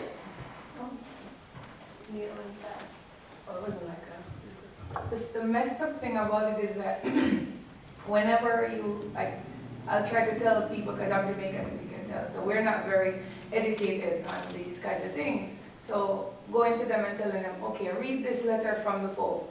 And they'll literally sit there and read it, or actually sit there and read it. And then just go, okay. And I'm like, did you just see him call the president, acting president of Hong Kong? Okay, well, God made me this way, and I'm just gonna, you know. Now, in law, see, that demonstrates incompetence. But what that person doesn't know, and this is not personal, they're about to be eliminated. I mean, like, for real, for real. And we try to tell them, and they say we're gonna die anyway. Well, again, this is divine law. This is divine law. It comes for the young yet unborn. All can go if they want to. However, they take this out of Rome, they're going to discover it's not going to be the cakewalk that they think it's going to be by not taking responsibility. They don't have to turn their hearts back to their mothers and fathers. They're not required to. They're being offered the opportunity to. However, the real deal is what they're really saying is that Rome's my God. He gives me my watermelon slice. And I know what you're saying, but I don't care, because he's going to give me my sandwich. They don't know that Rome's getting ready to pull the legs from under the table. Not Rome, the Manchurians are pulling the legs from under the table. Rome ain't going to have control of them peanut butter sandwiches. And then when they turn around and then want to act like, oh, I'm apologizing, or I want to honor my mothers and fathers, I changed my mind, doors going to be closed. Because those are the spirits that sold our babies out before. They don't know. What Rome don't get, the two-edged sword going to get them. They don't make their choices now. See, this thing, let me tell you honestly, we can't stop the blood. Our job is to limit it. However, there's going to be a lot of blood. Now, that's the prophecy. And those who have an opportunity, willingly on their own, before the doo-doo, right now they're smelling farts. Later on, they're going to be really into doo-doo, like for real. Then, all of a sudden, they're going to be making solid decisions then. But at that time, they're going to stand the doo-doo. Because we even tell them, okay, you don't have to believe this. No, that's why you got to give them references. Store food. We try, I said to them something as simple as, store food, we're storing food. And my brother-in-law go, yeah, you always been crazy. And now, let's look at this. Let's look at the reality. This is the job. And this is where you want to be fair. You want to be fair. You want to give them reference points so that you don't try to convince them on how you feel. Yes, that's what we do. See, because divine law requires you to give them absolute reference points. Because when you give them the reference points, then you step off. And you don't keep arguing with them. Yeah. This is so that you don't get smacked with the karmic. Because the area with the place that we're in now, you can call it space, because there's not exactly a time the way we look at time. We're in a space now that when people are told the truth, you step off, the spirit step in. But that spirit got a sword. And that spirit's not going to take the mercy on them that you take on them. and the lessons are coming quicker now. And the shelves are empty. So you sincerely tell them and give them the opportunity, but don't do it with arrogance, don't do it with self-righteousness, do it honestly and give them reference points so that they can do some research. And if they reject it, they're on their own. And don't feel sorry for them. That's the hard part. Because man is spirit and not the flesh. They're here for lessons. And if they choose not to bring remedy, they're going down with Rome. So don't be reaching your hand into that doo-doo pool with somebody who didn't want to come out the doo-doo pool, feeling all sorry for them. You know, this is where you get the story when it says 2 will be in the field, 1 will be taken, 1 will be left. Don't take it personal. In other words, there's enough BS going on right now and enough butt kicking going on right now that if our people don't understand that this man's not in their interest now, they never will. If he doesn't see what they're doing to our women, children, and men, etc., and they ain't figured it out yet, that's on them. Knock the dust off your heels, go tell somebody that wants to know, and keep it moving, and do not get personally attached. Get personally attached, you're going to get damaged. Doesn't mean that you don't care. Don't misunderstand that. Doesn't mean you're not becoming hard-hearted, but don't get attached, because this is not a time for attachment. There's a storm going on, so don't be throwing the picnic blanket out thinking that you ain't going to have soggy sandwiches. There's no picnic sandwiches. The picnic is over. So Mother Nature, this is what is happening right now, honest with you. We've been so tardy in our responsibility to ourselves and to our offspring that Mother Nature has taken it out of our hands. And this is where people make the mistake when they keep thinking that they have the power to do. It's not that you don't. So I don't want to kind of misword that.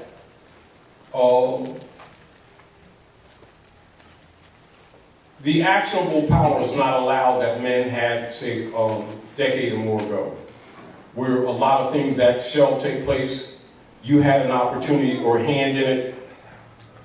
Nature's kind of like pushing you aside, and she's taking over. And you either on the right side, or you either on the front of the sword, or you're on the handle of the sword. And we can't play that 2 camps things too much anymore and get away with it. Nature is not allowing it. There's no gray area. Yeah, nature is not allowing it. So let's keep this in mind. Lincoln could not run for president for the Republic. They ran Lincoln for president of the Service Corporation. Are we clear, you all? Yeah, who's that? Europeans. You got to remember, Europeans being brought into government. This is what the emirate fell in Granada. I'm giving you keys, and I'm going to jump up because you weren't here earlier. The emirate, the Red House fell. That's 1492. The Vatican set up what is known as a Global World Trust that administers the great estate of the Moorish Empire. And so it is said, the sun never rises nor sets on the British Empire. It's really the Moorish Empire. That Britain, under the secret treaty of Verona, is now controlling. You need to know the history. I thought that was starting after the French and Indian War. Well, you got to understand, yeah. With this statement, but it's talking about the fall of the Moorish government now under control of England. You got, what's the secret treaty? When you look at the 3 stars of Washington, D.C., right? The Vatican flag.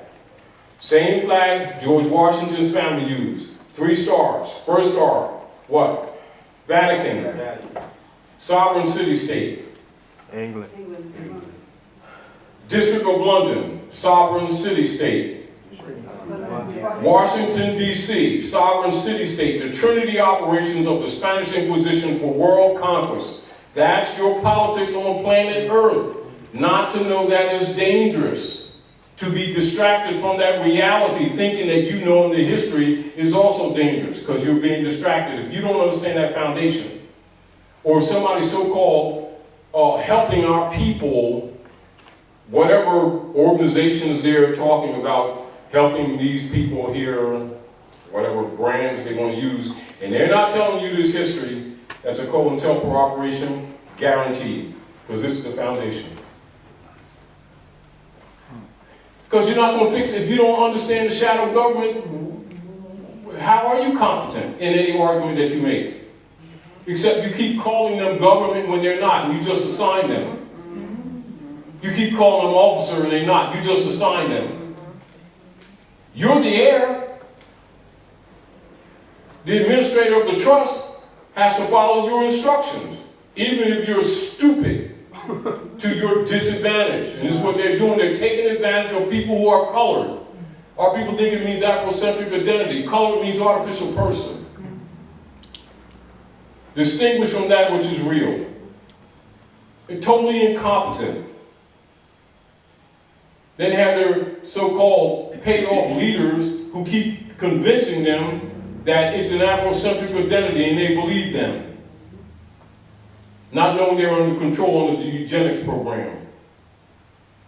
They are. You can't tell them nothing because they got Allah and Jesus and Moses and, God made them, didn't make nobody else. Nobody else is saved but them. That's their attitude. And they're actually blinded to their own death that's pending. And the Europeans are going to try to kill them all because the guard is being changed on the ethereal plane. So it's out of their hands. So they're talking big stuff, but they're actually losing power, but they're going to battle to the end. Meanwhile, they're going to try to take a third of y'all down with them. And that's those who keep on believing them and keep on believing the programs that they keep presenting to you. Keep giving me this apple. This is a nice apple. Why don't you bite it? It looks kind of shiny. Like when we was growing up, like you go to the store and you used to get them candy apples. Yeah. There was always the apples that had the spots on them. That's how they got rid of them.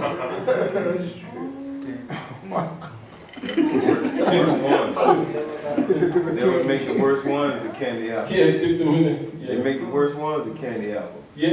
And I was, 2 steps from almost rotten. once I got Another day from no good. such a no. Yeah.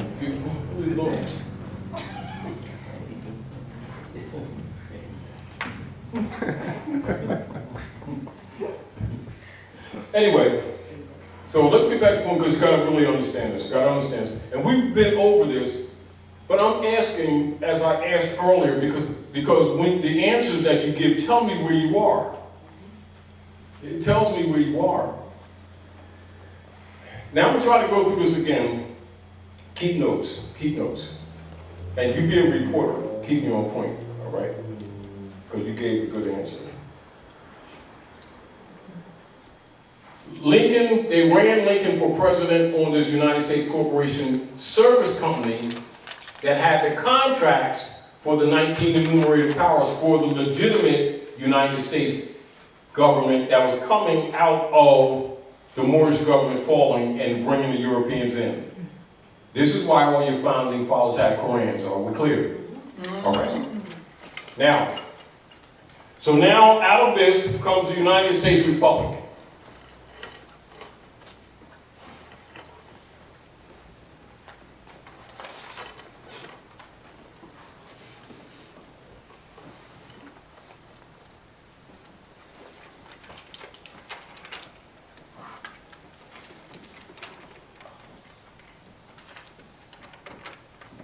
Are we clear? So now, this will symbolize Casablanca or White House, all right? Symbolizing that, all right? All right?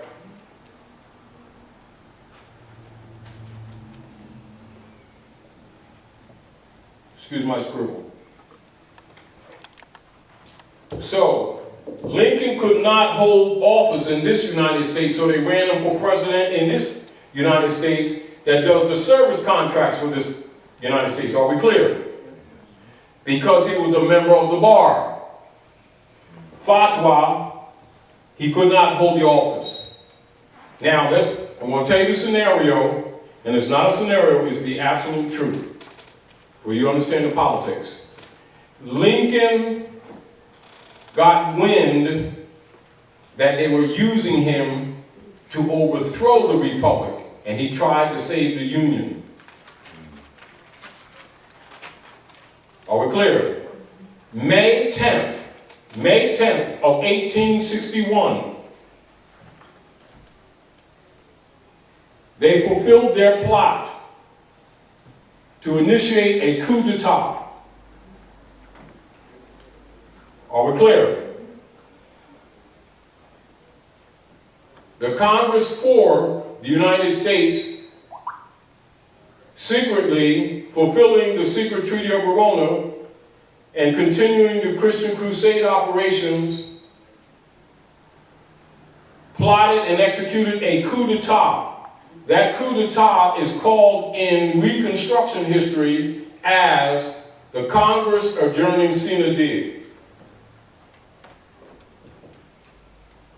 It's important for you to recognize what I'm just saying to you and put this in context. Are we clear? It is told you in Reconstructed history that the Congress for the United States, May 10 of 1861, adjourned sine die. It was really a coup d'etat.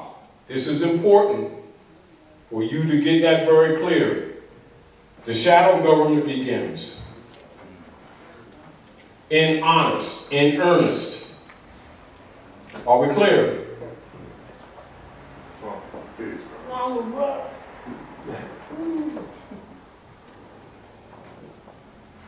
Are we clear? Clear.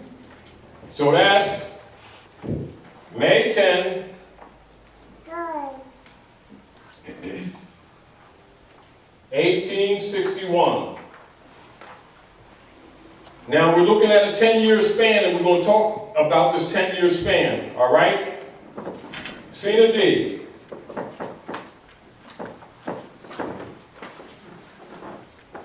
Was really a coup d'etat.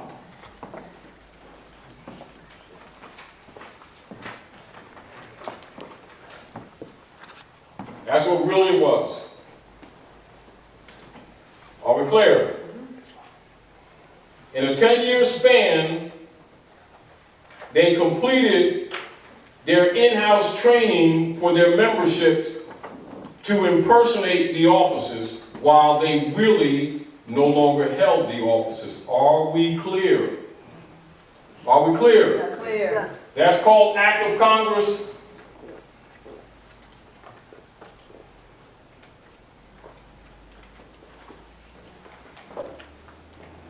(1871), that's February the 2nd. Are we clear? You see, that's roughly a 10-year span, give or take a month and a half or so. Are we clear? Yes. In that span between the coup d'etat and the Act of Congress, 1871, this was the perfecting of the political platform for the coup d'etat to smoothly operate, with everybody being trained to impersonate the offices that no longer existed in their authority at all. Are we clear? Are we clear? Clear. Was this, Shadow government. Are we? was this something that was done kind of like privately?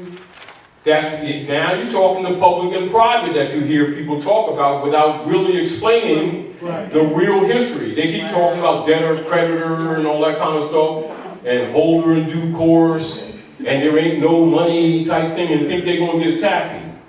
This is the real history. If you don't understand the global trust, you have no claim. I don't care what the hell you do. That's why I'm telling you this history, because people keep on getting in these scenarios where people keep on selling them processes that represent a promise of attachment to the estate, and you ain't getting crap. It gives this man time. It must be collapsed. Do you understand? You're not getting anything from him. He's buying time to get you on a treadmill. This, you know, anybody that knows this process operating with these Europeans, if you've been really studying, this is why we go back to the HMOs. So I'm going to say, there's this wealthy European named Emily Ford. Used to come to Roundtable once in a while. She's a writer for the Higher Truth magazine. And as a matter of fact, interesting thing about it, that Chet picked me up the day earlier, and I hadn't seen him in a couple of years, and is actually at that house that I used to hold the classes with Brother Lean, who used to be a Scientologist, and I taught him, then he came out of that and he became Hajib for the Roundtable. And he held classes there until he passed Foreman 203. Emily Ford is a wealthy European woman and writer for the Higher Truth magazine. And one of the sisters used to come to the class named Darlene. And Emily came there, she said, in this order, are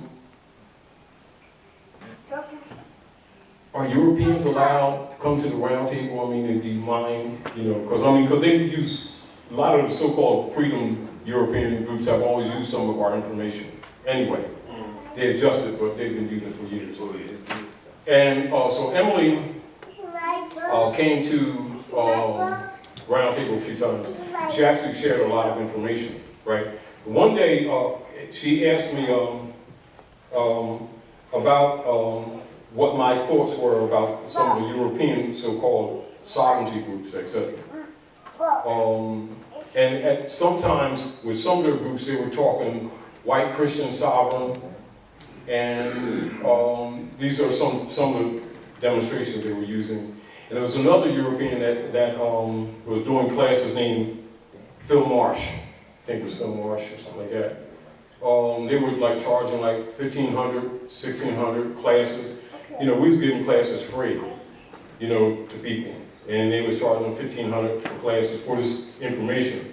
But one thing I said to Emily, I asked her, I said, what's your nationality? And she said, I'm American white, right? And I said, what's your mother's nationality? And she said her mother's German, and I apologize, so I don't want to lie. I forget what she said her father was. I said, well, in truth is, who your mother is, that's who you are. And I said, you're not white and you're not American. The problem that they're having, I was making reference to the so-called white sovereignty groups, because what happens, because the Europeans have had access to knowledge that our people haven't had, because they already know this. Most of them were Masons, Eastern Stars, Skull and Bones, Kyplos, Ku Klux Klan, Knights Templars. So this information is common to them. It wasn't common with our people. Do you understand? And so since the Europeans, middle class, has been slowly dissolving, they already know by projection that the time was coming, so they would start preparing earlier. Meaning that they know how government really operates. Let me say it like this. This is how government operates. Like say for instance, right now, we're doing some things. You're Sayaraha. I'm getting ready to go to California this Tuesday, right? Just in the order of business, no different than we're going next door to get some juice or something like this. I'm going to California, and it wouldn't even be a discussion. You'd already do a chart. And then tell me whether to change the date, make adjustments, go fly from a certain place or not fly, or go with certain people, or some people that was going, they're not going with you. It'll be changed like that, and I wouldn't argue. That's how things are run, because I know you're dealing with the star charts. That's how civilization runs. It always did. The only people who don't know that is our people who fell from it and started following after the idol gods of Rome. And this is where our whole fall is. So the rest of the world is still operating on civilization. We operate on dogma, keep losing, and of course the devil did it, didn't it? And this is really what's wrong with us. Do you understand what I'm saying to you? But anyway, you simply do a chart, and then the chart would, I'll make adjustments accordingly. We wouldn't even argue. I just double check it on the chart, and it's how it rolls, and that would be going with whoever. That's it. Every day it operates that way. That's how government runs. It doesn't run on beliefs. It runs on mathematics. Star charting. The wise men follow the stars. The dummies follow the priests. He always gets their cookies. But I'm going to get back to this. So you want? And I'm telling you the honest truth. So Lincoln, keep in mind, between May the 10th and February the 2nd, they set up the Bureau. Write this down. This is the proper name: Bureau of Refugees, Freedmen, and Abandoned Lands. That's the proper name of what you've been falsely told in history is the Freedmen's Bureau. Bureau of Refugees and Freedmen's. Bureau of Refugees, Freedmen, and Abandoned Lands. Pay attention whenever you see any foreclosure operating under this United States Corporation company, it will be listed in the counties or in your local governments as abandonments. You need to know that you're dealing with the state. I'm telling you these things because you're going to have to add the rest of the information. Meaning that I'm giving you markers and expecting you to expand. All right? At the same time, it will answer a lot of questions that you didn't ask. Are we clear? Now, between this, remember they did the Emancipation Proclamation and they modified it 3 different times before it was issued. This would include what led to the establishment of the Bureau of Refugees. The refugees are our people. Refugees on your own land. That's what Martin Luther King, 33-degree Mason was talking about. Are people refugees on their own land?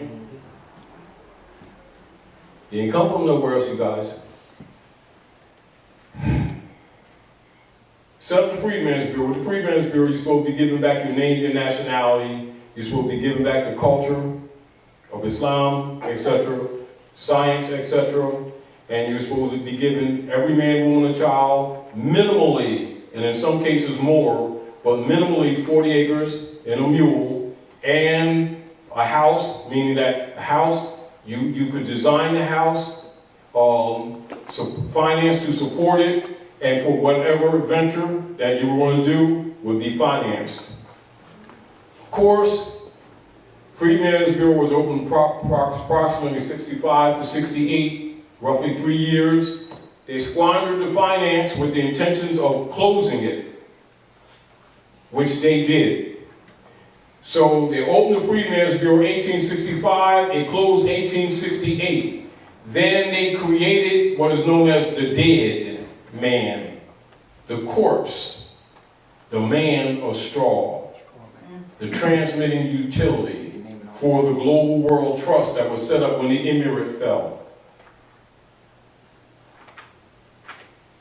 It's called the 14th Amendment Corporate Entity Person.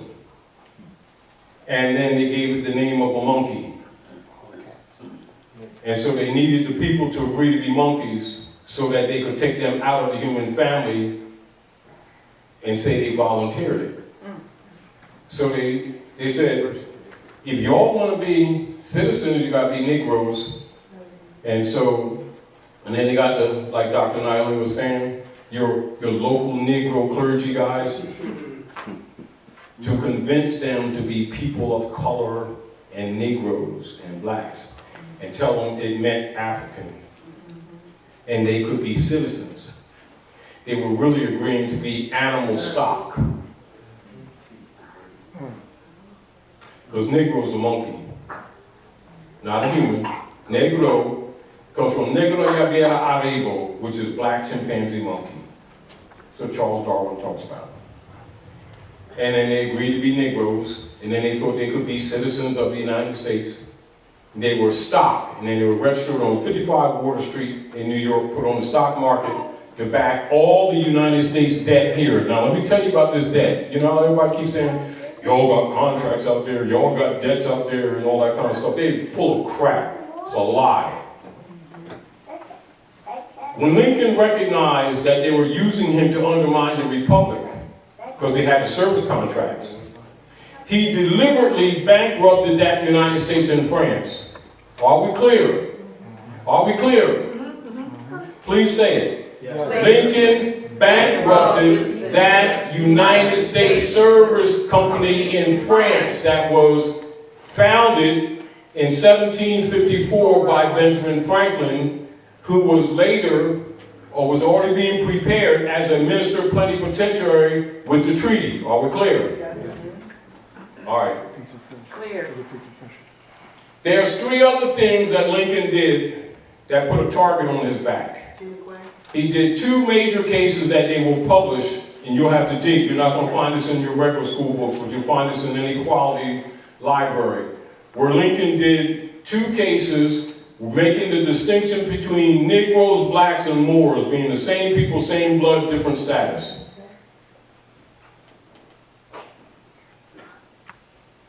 Are we clear? Clear. Which is a counteraction to the secret treaty of Verona operations that was afoot. Because the overthrow of the Republic is the overthrow of the Moorish government and the treaty.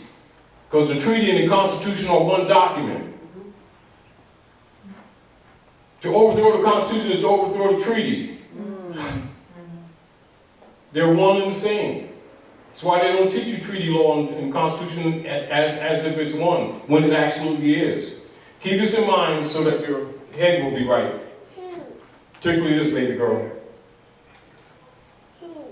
All debts contracted and entered into before the adoption of this Constitution shall be binding against the United States under this Constitution as under the Confederation, and all treaties made or which shall be made under the authority thereof shall be the supreme law of the land. How many of our people know that the treaty is supreme law of the land, or even talk about it? They not only don't know it, they don't talk about it, and their concepts are wrong. They keep looking for some other processes to do that the European keeps offering them, instead of enforcing the contract, which is the will. They are national wills. They're equity contracts.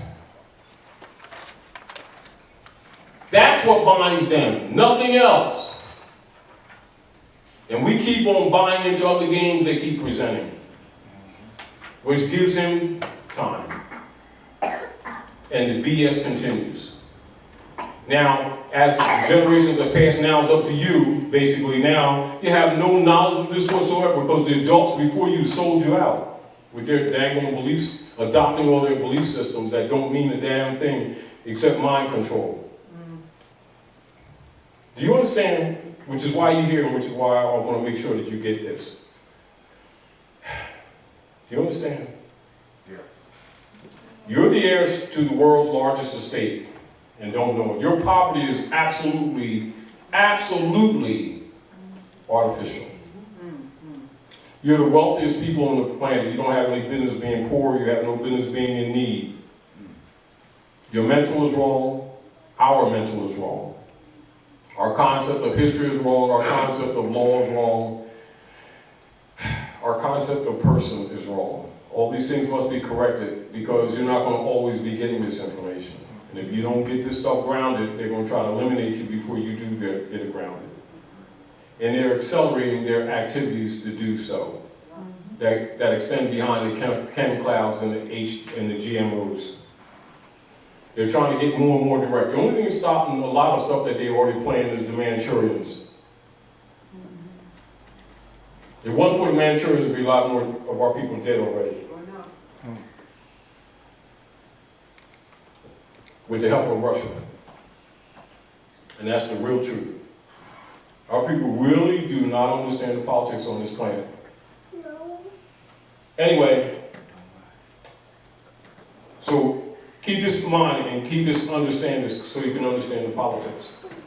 So when Lincoln recognized that they were undermining the Republic and using him to do it, he bankrupted that United States. So that United States is bankrupt. The shadow government begins because the plot begins in England with the mayor, the executors, etc., to convert that debt of that bankrupt United States corporation company on the descendants of the Moors, who they tagged as African Americans. That's the whole fraud, that's all. That's the debt that everybody keeps talking about. The debt is that United States corporation company in France that Lincoln bankrupted. The revenge is to convert that debt onto the backs of the descendants of the world's estate, the Moors, and use them, make bonds to back that United States debt since the Civil War. Are we clear? Clear.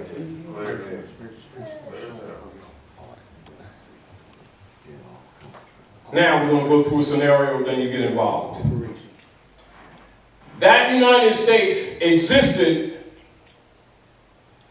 up until 1913. Now when you go into the congressional records, you will notice that all property was held by aboriginal title or allodial title until 1913 with Woodrow Wilson, who was one of your big Knights of Columbus Ku Klux Klan operatives to counter Noble Drew Ali, who set up the old Canaanite temple for the restoration of the estate and the enforcement of these equity contracts back to the proper heirs. That's why the issue of you not being Negro, black, and colored is emphasized since 1913. That's when he met with the Jesuits off Jekyll Island. Dr. Jekyll and Mr. Hyde. Changed faces.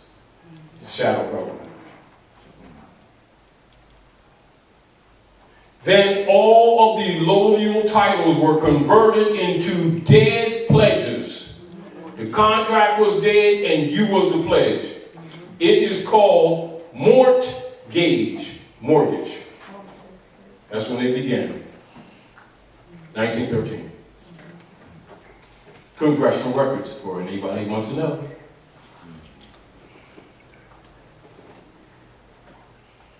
Then, with the plot to convert this debt onto the descendants of the estate, i.e. the Moors. In order to create, this is why when you go into the congressional records, they created a double stock trust and disallowed anybody else from doing it. So they could track and be the beneficiary and the trustee at the same time, which collapses a trust under ordinary conditions. You cannot be the administrator or the trustee and the beneficiary in any trust estate. Can't happen. So they created a double stock trust, shadow government. Now, Noble Drew Ali came along, 1913, set up the old Canaanite temple for the restoration of the estate and for all this history to be told and for the state to be restored to its proper heirs. So the Queen of England said, well, yeah, he is the noble and we are obligated, and this is why they started calling him Noble Drew Ali.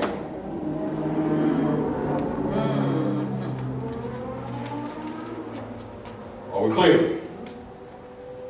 Set up the old Canaanite temple. It ran for a while, developing the people, coming from all walks of life. Then he set up the Moorish Temple of Science, sometimes called Moorish Holy Temple of Science, and registered it as a civic organization to teach government with the help and the support of Marcus Garvey.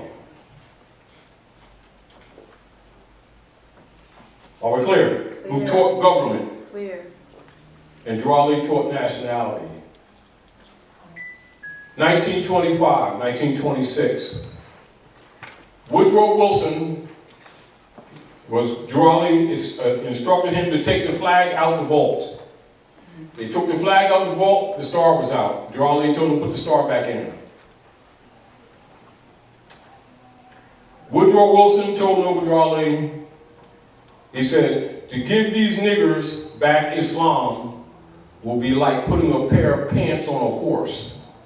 However, if you can get 500 to follow you, I'll back you with my Army and Navy. That's Calvin Coolidge, President for the United States, to draw leave. Of course, it went into the millions very quickly. COINTELPRO operations began. 1929, Noah Drawley was assassinated. Between 1930 and 1934, you got a whole bevy of so-called black groups that was funded from what is called the Great Sellout. Do your research, I don't even want to name them. This is where you have the split. And then all of a sudden you got Temple of Islam, Sweet Daddy Grace, Father Divine, Bishop Johnson, Bishop Cherry, whole crew of them, all between 1930 and 34. Well funded. And then convinced the people be black again. The only one kept the peace signal was Daddy Grace, peace. No, that's Father Divine, peace. Daddy Grace kept the crescent and the star, and then 2 lions on the house of prayer. Put the crescent and the star up top. And he wore his fez and jalabu for a few years early, then after all they stopped that. Pretty much the rest of them took the people back into the black game. So now it's called sellout. Now you've got the stagnation. This is the information in the area that Malcolm found out. This is also when they couldn't buy him off, why they murdered him. And of course, anybody who knows Khalid, as soon as he started telling these people they're Moors a couple of years ago, then all of a sudden he had a seizure. Yeah. It's I was told that prior to the assassination or / maybe ascension of Noah Ali, that there had been a conference in Cuba. Yes. And he presented the proof. Yeah, the mandate. It's called the mandate. Okay. You know, and so what you actually had was all the true American states, because we've got to remember Americas are states. The people here who don't know geography, because they're not taught geography, they think Delaware, New Jersey, Pennsylvania, that's their mentality. In the real world government, the states are the nations. Brazil, Mexico, Dominica, these are the American states. Are we clear? Now, the people here aren't taught, so they don't know that. So all of the American states, that's why it's called the Pan-American Conference.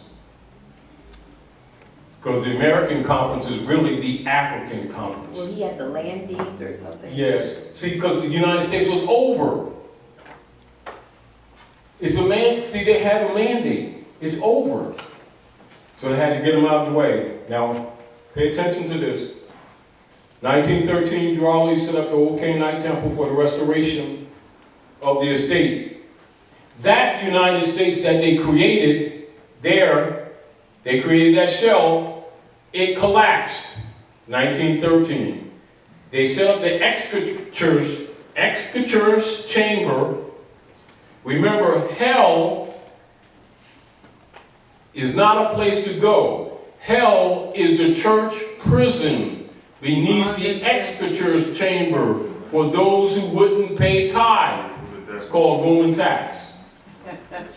That executor chamber became the Inquisition Revenue Services, which is now called Internal Revenue Services. It was set up between 1913 and 1916, and the Federal Reserve, and was registered in Puerto Rico as another shell United States. So now you have another United States shell, 1913. To continue the fraud of converting that debt from 1754 that Lincoln bankrupted. They set up a new shell corporation, United States Corporation Company, registered in Puerto Rico. To continue this fraud, this is the debt that everybody keeps talking about and won't tell you its origin. Keep telling you, you owe this. You don't owe crap. It's put on you under a color of law. It is not your debt. It is the debt of that United States corporation company in France that was bankrupted by Abraham Lincoln. The revenge was kill Lincoln and put the debt on you. That's why they created the 14th Amendment, to take you out of the human family. Then they put their family names on you in order that whatever you buy or sell with the mark or the number of that name is automatically state property. They even made a clothing line that they call state property. Our people walk around proudly, don't even know it's a step of their birthright. Shows you not only do they not know history, they're spiritually dead. Islam, go ahead. How do you spell executure? Executure, like check, you know, like you have a check. E-X, check, with a Q-U-E-R, executure. So the IRS is really the executor's office.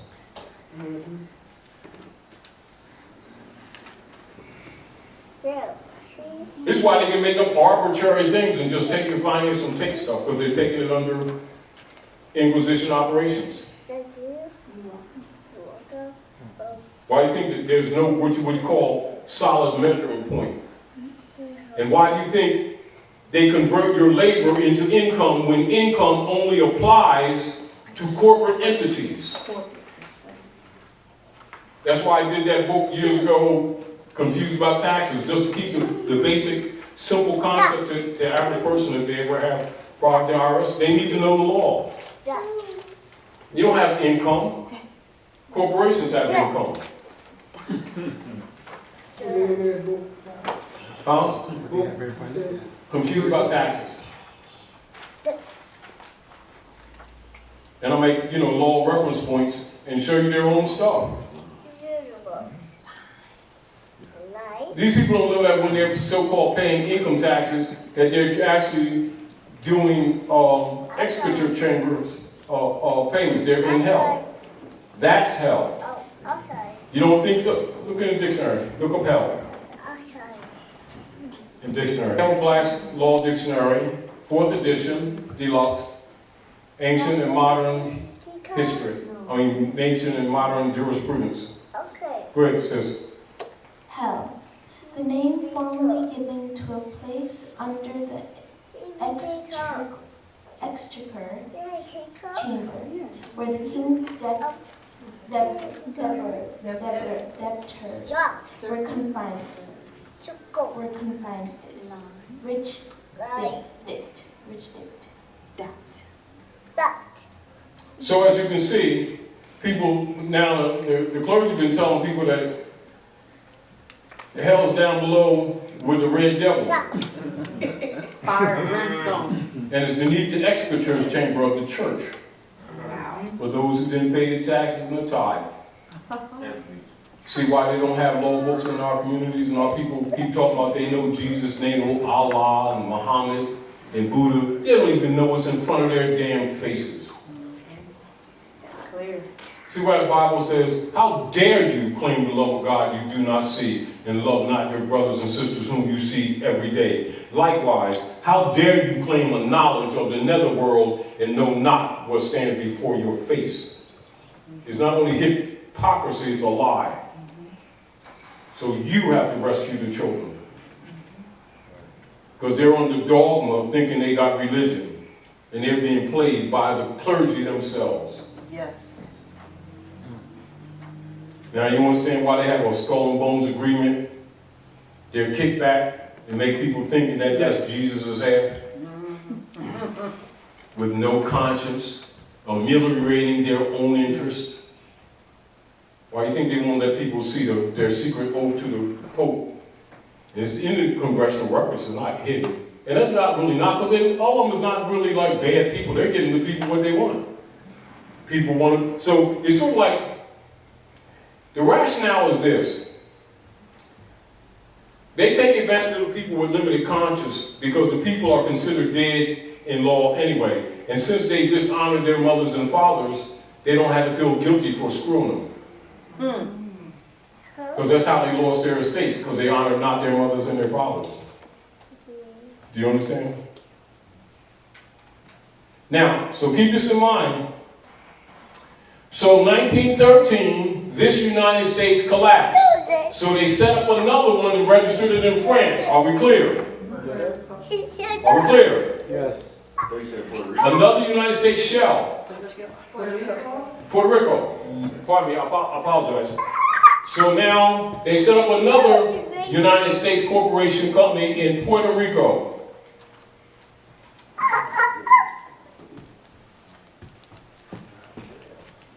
That runs until June the 5th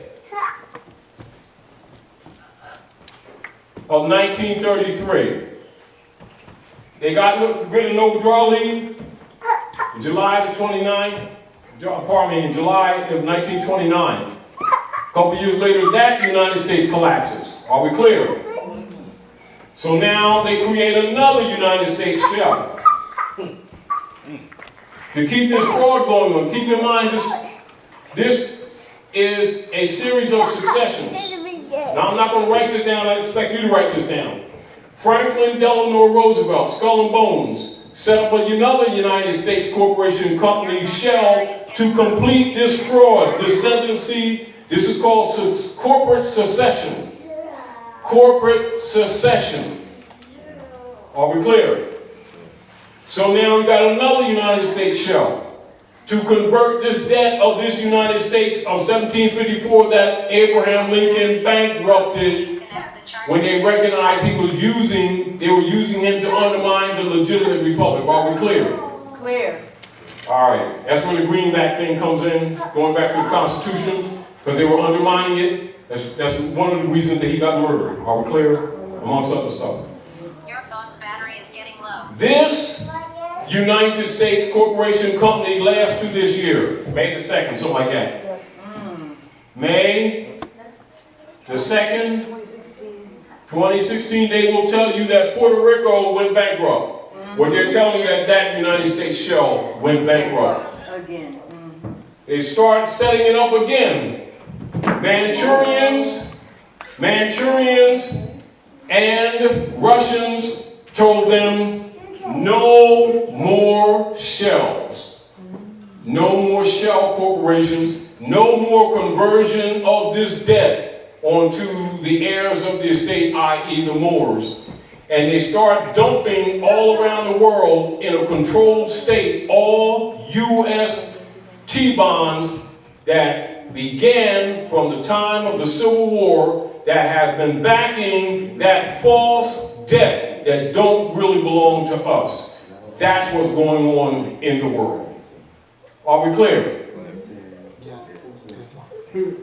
If you understand this history, you will understand why Noble Drawley said continuously, if you don't do anything else, declare your nationality.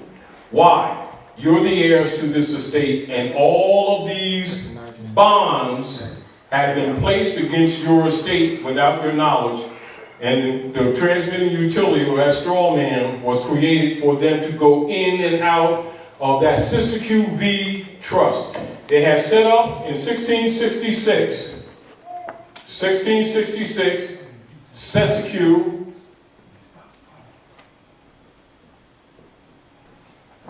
V Act. And that's the pattern they use. This is one of the church bulls. That's the pattern they used for the 14th Amendment in 1868 when they closed the Freedmen's Bureau to set up the dead and declared you civil iter mortuus, dead at sea until proven otherwise. Wow. And so all transactions in relationship to all economics concerning you, including your labor, including all inheritances, all hereditaments, corporal and incorporeal, is state property, not yours. You're declared dead, it's declared abandoned, and they have claimed it, and they've been backing that corporate debt that has accrued over this century on you. That's the debt. You're not the debt. Are we clear? Clear. So when people keep telling you, you got debts out there, they're lying. They're trying to convert that United States, which has been the basis of the entire politics since May. since May the 10th of 1861, and the shadow government began.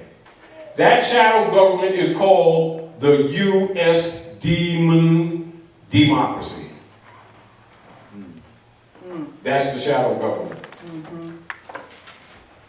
That's de facto, that's what's been in operation, distinguished from the republic, which is you, and silent.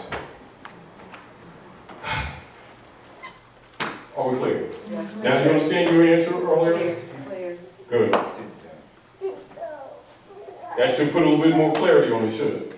Yes. All right, now you perfect that, teach it to your friends. And this the deal is the youth got to get it because they've got to take this to the next generation because the elders have been sellouts. They've been compromised. They keep looking for, as soon as these men come up with another red taffy, they run trying to bite it. And then the things that should be told to you, they go undone. Then you're declared incompetent and that gives this man more time. This is why Russians and the Manchurians had to step in. Because we've just become too compromised, we're too hypocritical. We'll sell our babies out. And so the brothers and sisters have to come from the east, even into the west, to aid the redemption of the lost sheep. Because they just refuse to honor their mothers and fathers. However, they're given a chance to turn their hearts back to their mothers and fathers. This is where you get your locked in of the 4 chapters in the book of Malachi, where the code of the zodiac is given to you, codified. Son of righteousness rises with healing in his wings, is spelled S-U-N. And that lets you turn your hearts back, that the herb was smitten with a curse. Is why you're getting these chemtrails and all this other stuff. They're going to kill you off. You can decide whether you want to fix this thing, and no one's going to fix it for you. So don't get this idea that somebody's going to set up some program for you, because it ain't going to happen. It's going to come from you, and it's going to come from your heart. You decide you don't want it, it's no problem. However, you ain't going to be here either. And you ain't going to get no cookies.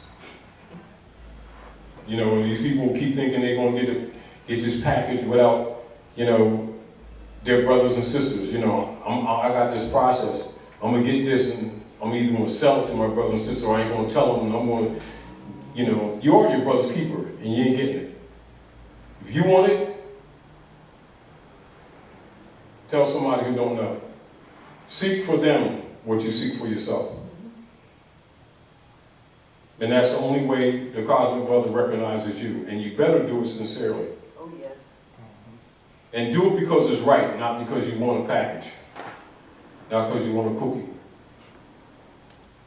And that's how it works. Now, do you understand the shell game? Yes. Now, the Manchurian set upon the planet a couple years ago, and it's active as we speak, over 6.5 million perfected assassins as a countermeasure to European colonial operations on Earth planet, sometimes called Gaia. There's counter moves, and there's ones that have been lost on both sides. However, the Romans are not going to outlast them, because there's also 20 million more in the wings. So negotiations are going on as we speak. And that's the real politics that's taking place.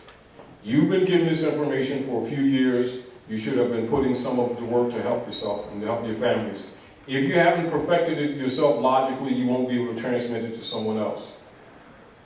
That's why I'm giving you these keys, so that you don't have to be confused on how to convey this information. It has to become your own, and you have to transmit it to another. In other words, your taffy is in the hand of another. Your raincoat is in the hand of another. Put the raincoat on them in order for you not to get wet. And your sincerity is how, and keep this in mind, this is really true. The little games that we've been used to playing with the politics, you know, throwing things around, manipulating things politically, it ain't working now. So don't get that idea. That's not how things are operating now. In the Aquarian constellation, you gotta remember Uranus and Saturn is ruling now. Together.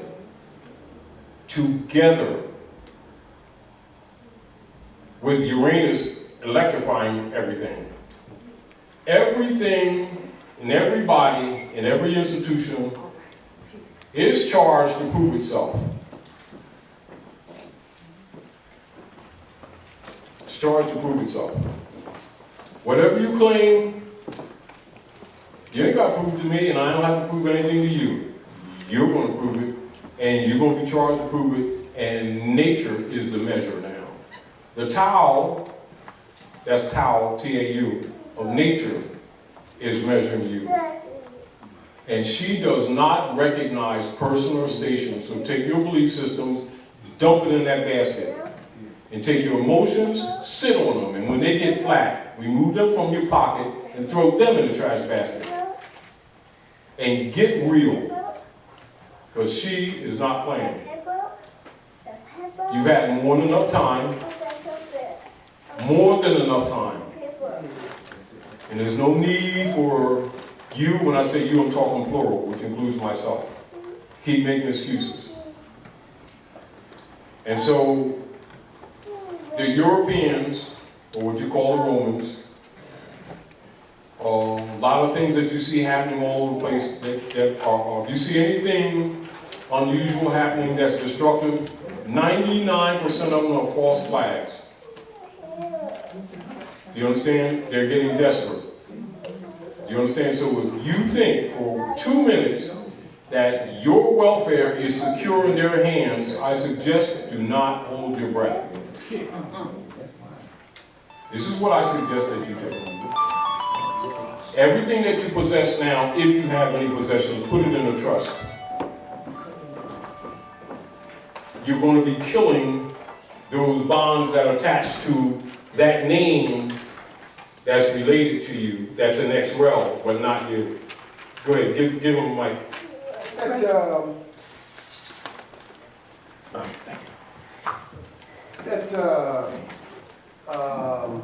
mic on. The World Trust. Turn the mic on. I think it's on. It was on. Ladies getting. I like this chair. I think it's on. Go ahead. Hello. The World Trust, the Global World Trust. Is that a 501c3 cult? No, that's superior to all of them. Listen. All right. Even though it is morally and ethically colored, it is the supreme political estate operations on Earth planet. It does not come under the executor's chamber. The executor's chamber comes under it. It's sort of like this. When you're talking about the Global World Trust, it is not restricted as the subordinate corporate entities are. Those things are not required of it. Now, the reason why I'm asking is because I got a call this week, and after the last 2 years, a bunch of us have set up our own trust for studying and using common law trust. Well, there was one guy, I'm not mentioning any names, is a moor. He's set up a 501c4 trust versus a 501c3 trust. Yeah. I'm confused. I'm like, wait a minute, hold up here. No, you're not confused. No, but No, this is what is happening. Let's before you go further, I'm going to tell you exactly what's happening. There's been enough information out. Just think this out, and go back to your mind. Accept what he said, then go back to your mind. There's been enough information out for a while that people are starting to catch on that the 501c3 is a compromise instrument for control purposes. So the Europeans issue a 501c4 to make them think they got a better taffy. Listen to this. Listen to this. Clearfield Trust Company. How many of you are familiar with Clearfield Trust Company? Good. Y'all are putting your hand down too slow, too fast. Put your hand up and look around, y'all. Clearfield Trust Company. Why did the Clearfield Trust Company fight that $20.24 stolen check that cost them like multiple thousands with court operations. Why did they fight it, and why did they win the case? Answer it. After you answer, then somebody else raise their hand. The government acted as a business, and so it put it into... Now, come back again. Say it slow. Let's talk principle. Whenever there's stare decisis or res judicata in Supreme Court, there's a principle on which the case is rendered. Meaning there's a principle upon which the decision is rendered. Talk the principle upon which that decision was rendered.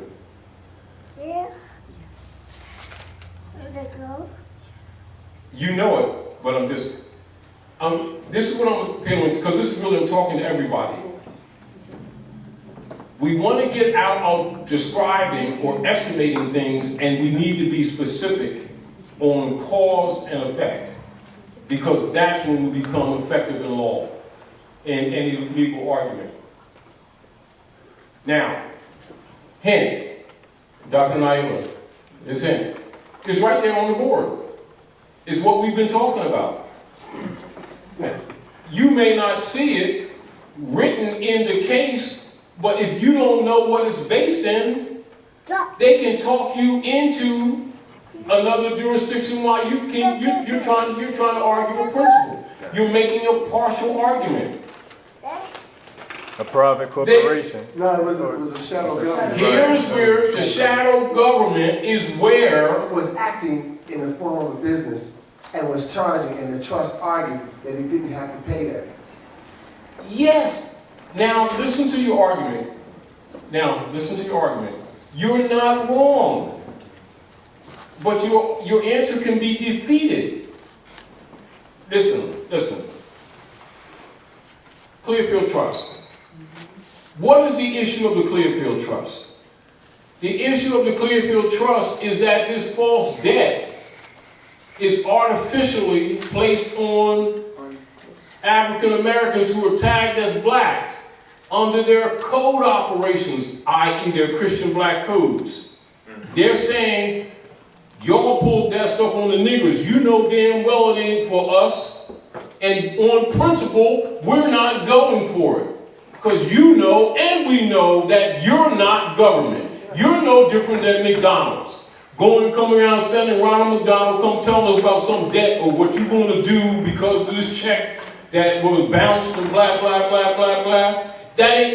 You ain't government and you don't have the authority and we ain't having it. How about that, U.S. corporation government registered in Puerto Rico that ain't government imposters?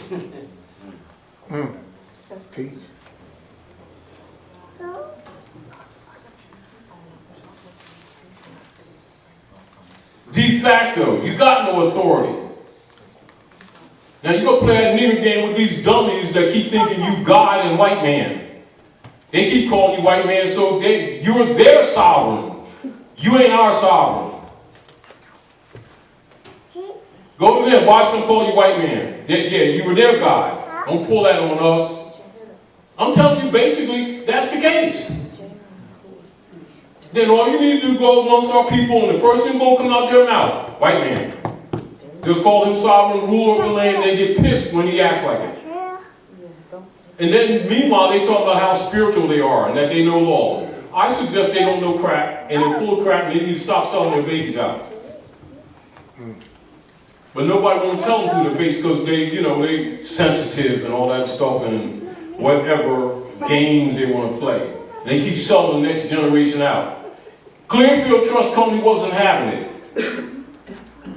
Now, as far as the 501c3 and C4, right?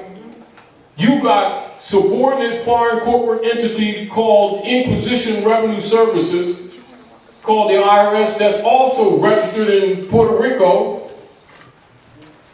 that's commanding a hell tax on these people who think that their labor is income under the dead corpse because they can't damn read. Meanwhile, they talk about their spiritual and everything like this, and Clearfield Trust Company saying, we ain't your monkey. That's the monkey nigger tax. Don't play with us. We're going to fight you on principle. The principle is the coup d'etat. Since the coup d'etat of 1861, there was no lawful government here. They're in anarchy. The Civil War has not been resolved. Now, we've been going along with this thing, and everybody been making some finance off the dummies who don't know is their estate. But you ain't coming at us on this. We ain't having it. It's on a principle. Do you understand what they're saying to you? What the Clearfield Trust representative is saying, you ain't pulling this nigger hell tax on us for that $20.24 check that was bounced, that was stolen. On principle. And that's the principle.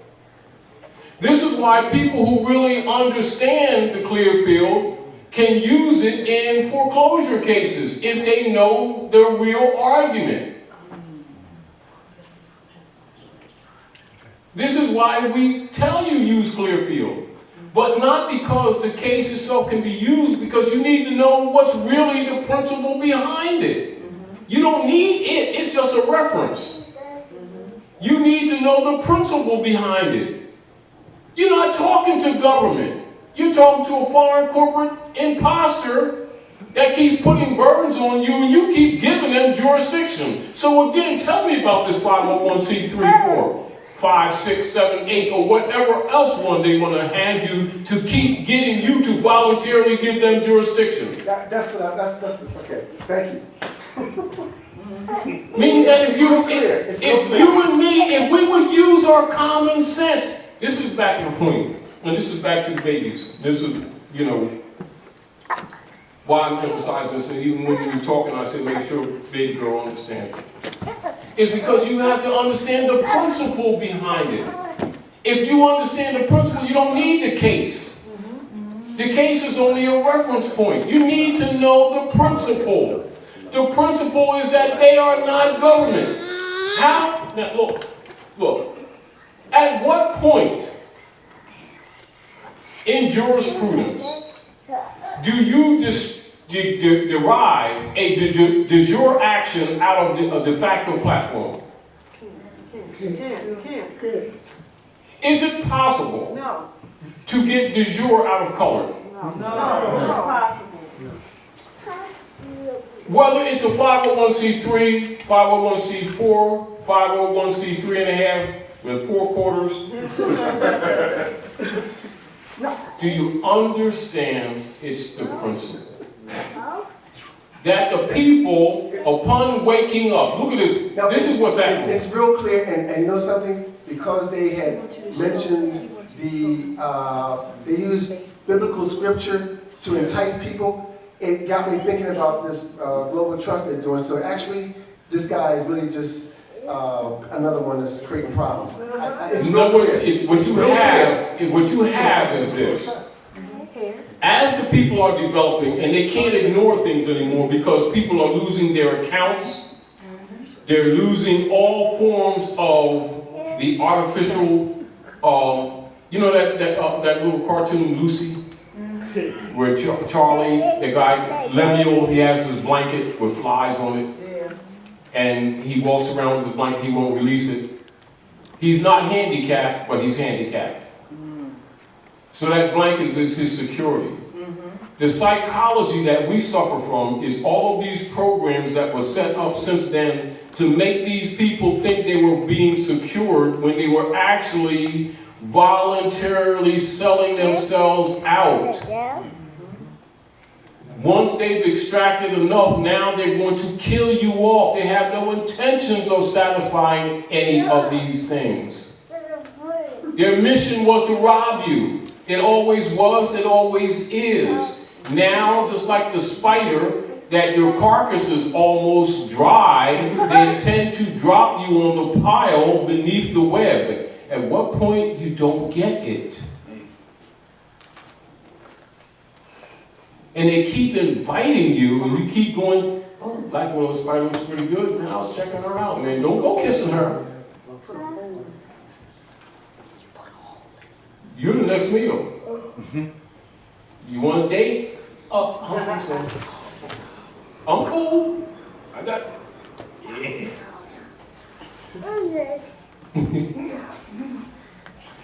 It's, I appeal to your intelligence, because you are intelligent, and you're a thinker, and you're a critical thinker. As we talk, and we've talked before, a lot of things I look at, you know what you hear me always saying, I don't tell people not to do things. I tell them to look at things. Anything that you do that starts upsetting the system, I'm for. But I also say, don't put all your cookies in that basket because you need to know that you're on a learning curve. But if you think you're going to get something from them, you're just giving them time. Because they're not going to give you anything. They're going to deceive you, keep you busy, then devour you and drop you. They even tell you in King Alfred. What do they tell you in Executive Order 11490? We will encroach upon their rights. They will adjust. Then we'll keep on encroaching. Then we will do what? Attack all of their vital social energies, suck their essence, devour them, then separate from this parent. What a vampire is that? Well, they didn't hide it. They always tell you. Is it not true? Is it not true? Is it not true that the demons always tell you that what they're going to do to you and then do it? To save themselves from the karmic debt because they know divine law cannot be bridged without consequence. Therefore, their practice is arc deception. So they tell you, well, what we want to do is kicketh thine ass, put your ear on the other side, then summarily extend you from the ceiling. Translation, hang your butt. And you read it, and then they do it, and you act like you're surprised. Back to point. Let's keep it simple. And you know, when I say, for a baby girl to understand, if they were colored with the 501c3, which was set up, now let's look at this. Let's look at the facts. Is it not true that John Kennedy abridged the secret treaty of Verona by trying to duplicate part of what Lincoln did, yes, and to reinstitute the Gold Act, which was abrogated March or May the 10th of 61, yes, which was part of the mission of the Inquisition operation to overthrow the Republic? yes, And wasn't Kennedy's secretary named Lincoln? yes. And wasn't Lincoln's secretary named Kennedy? Yes, yes. And wasn't the year or 60, both of them assassinated? Yes, yes. Everything they deal with mathematics. They tell you they're going to do it, and you keep buying it. At what point are we really going to demonstrate that we have any spiritual insight? How did this European keep getting these people back in these traps? He keep making them offers, and they keep buying it. Well, see, that apple, I know it had 5 worms in it, so we're going to give you a new apple. Now, instead of candy red, this is a little bit more burgundy. 501c4. And they keep falling for his stuff. They had no jurisdiction there, and they have no jurisdiction now. Do me this favor. Pull up the post letter on your phone. Oh, I'm on her batteries at the time. I have to plug it in. post letter on your phone. And get the mic and then read that.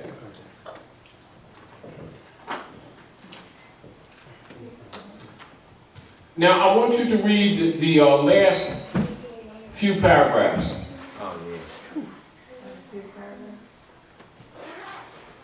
Give her the mic too. Make sure she has the mic. You hold the mic for her while she reads. At the very bottom. Yeah, the letter to Obama. The last 3 paragraphs. Oh, I thought you said the Pope started. To Obama. Read the part where we talk about the estates. The estates, all estates. Okay, all those estates. Yes. Now, make sure you're in the mic. Now listen to this carefully, you all, and analyze this. All those estates and estates, in all caps, erroneously believed to represent the American states and American state citizens, and which were conveyed by fraud and legal deceit to the United States of America, minor, and more recently to the city-state of the United Nations, are revenued without exception to the geographically defined American states and the American state citizens, where they shall remain in perpetuity. So now that's the Pope, and he owns all the corporate entities on Gaia, on Earth, right? Is there some encumbrance that you got to jump through to reclaim your estate? Is there some debt or some process that you must fill or you fail? Is there some IRS form that you're required to fill for the restoration of your estate? Is there some encumbrance that's implied? Is it free and clear? So now, here's the Pope. He owns all the corporate entities that these people keep on going to look for permission to reclaim some aspect of their estate. What does that indicate to you? They're incompetent, they continue to be incompetent, and they keep giving this man jurisdiction, and then they keep running all around getting apostilles, sealing this, sealing that, going here, going there, and your estate's been relinquished back to you without encumbrance. So we have to save the babies. Because they're going to kill the rest of them off. Because they're just damn hard-headed. They keep selling out the next generation. They keep looking for a taffy. As soon as the man offers them here's a lollipop. Keep the wrapper on and don't try to get to the other corner because you're going to lose weight quickly.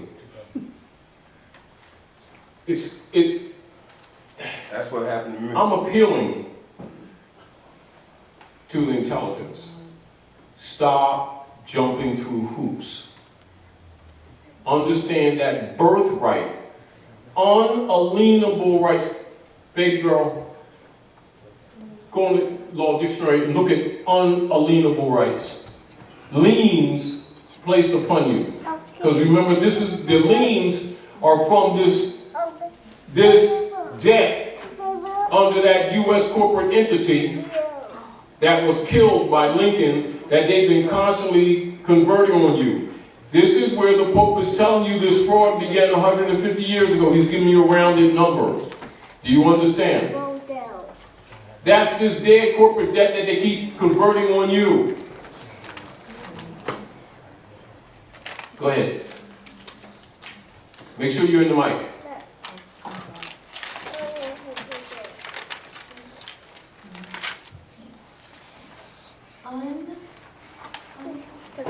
Get in the mic, Mom.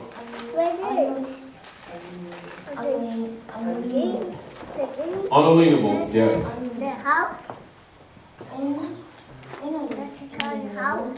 Incapable of being aligned. That is sold and transferred. Let's go.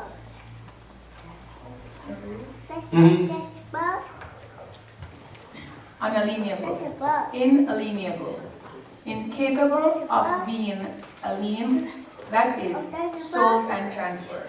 All right, so now a birthright is an unalienable right.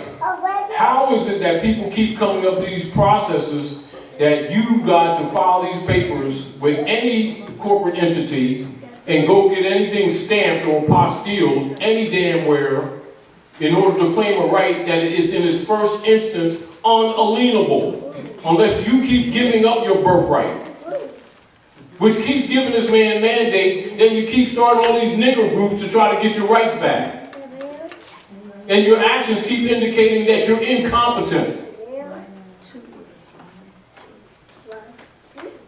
That's why I'm showing you this. Do you understand that, Doctor? This is where the packages sales come in, where it's a fraud, where people keep on, they're using half of this knowledge, they study it well, then they got something to sell that's really unalienable.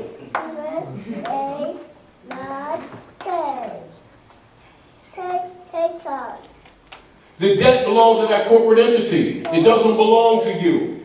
Now, I want you to read the rest of the post letter, and then we'll answer a few questions and close out, because we're keeping Dr. Naila up. And also, keep in mind, you all, for those of you, pass the word around, because things aren't what they used to be. So if you got any spare change, make sure you send it down to Dr. Naila to keep this house open.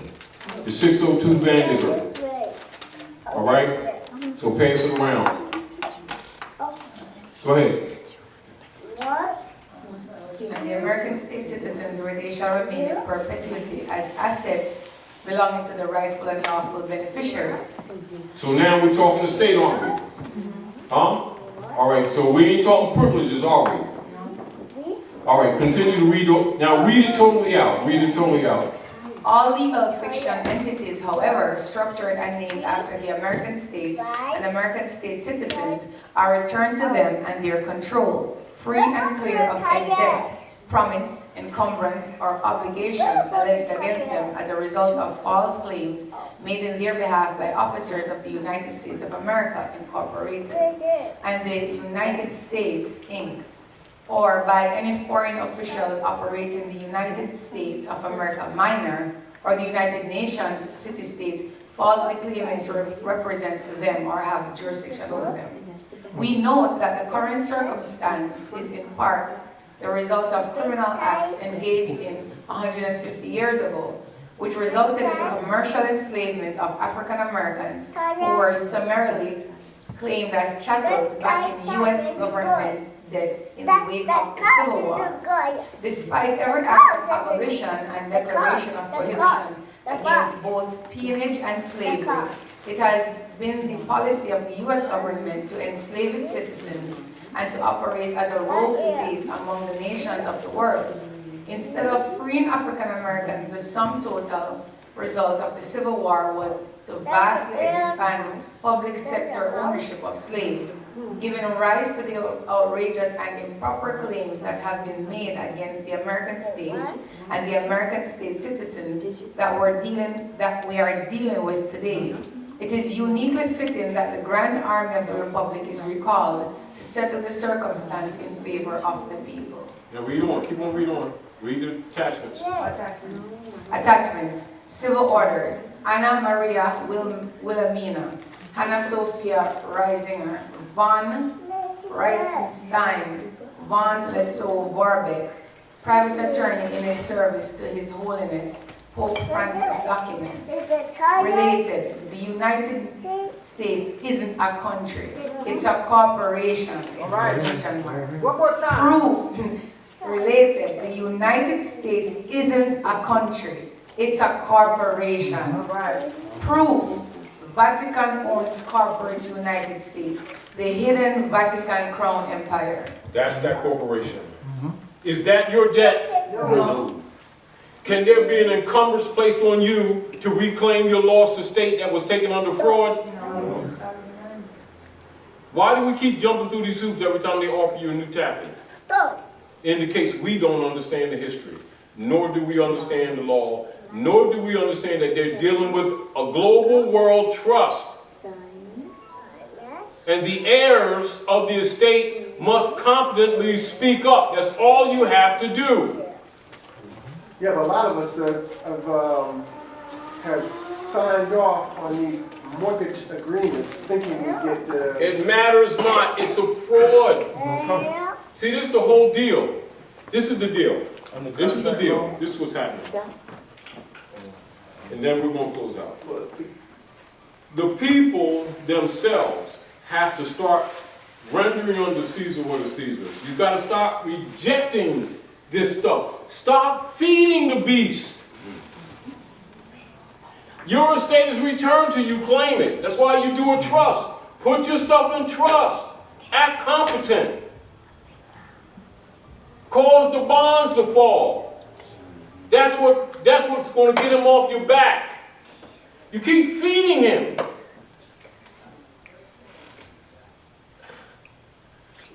What happens when... It's amazing. It's amazing that we can't, our people just can't. A child can figure that out once they understand it. It's a fraud. Stop feeding him. The beast lives because you keep feeding him. Then he gives you a program to get out of the feeding because you're the food. And you keep buying into it. And it gives him jurisdiction because he doesn't have jurisdiction. It's an illusion. You know what he keeps saying? All I did was call, you followed. So what you complaining about? And we keep doing it over again after we've been told the truth. We keep empowering him and then complain about him using the power. I'm not Mo. That's right, you're a mo. Because we believe in him, that's why. So we need to be educated in trust. You gotta kill, you know, it's the straw man, I always say this. You can't capture the straw man because it's his. You must choke him.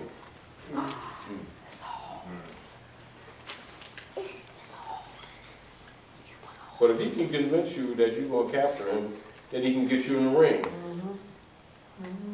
Then you've opened your garment. So if he bites you, it's your fault for not wearing a turtleneck. I'll give you a book. This is clear. Go ahead.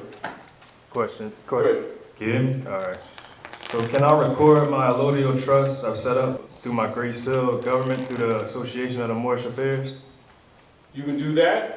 Remember, when Juali set up the old Canaanite temple, he set up a trust for the people to do that. But the sellout, that's why it hasn't been done, and that's why it hasn't been taught. Great Seal was just set up for people who get to that degree to give you some remedy. Since the people around you won't do what they're supposed to do, but you got to take responsibility. It's sort of like this. The gate has been open to liberate the people. They keep following their compromised leaders. They keep on trying to sell them a package, trying to feed off of them in the name of liberating them when a birthright can't be sold. As soon as you do that, you've contaminated because now divine law won't protect you because you're violating divine law. Because you must honor your mothers and your fathers that your days may be longer upon the earth land. You can't sell it. So you want to sell it, then you get screwed. Now you want to start another program to fix what you just keep on breaking. You get the point? And since those who haven't carried out the law haven't carried out the law, that is set up so that single units of beings have some remedy to start choking them bonds. Because as soon as you start making them claims, them bonds on Water Street start curling up. You don't have to capture it, you kill it. They hypothecate it. Is that not a spiritual act? Are they physically touching your property? They hypothecated, didn't they? Well, guess what? Reverse hypothecate.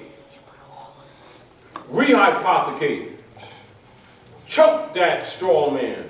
Don't try to capture him. You're not going to capture him. Rule of law. Rule of law.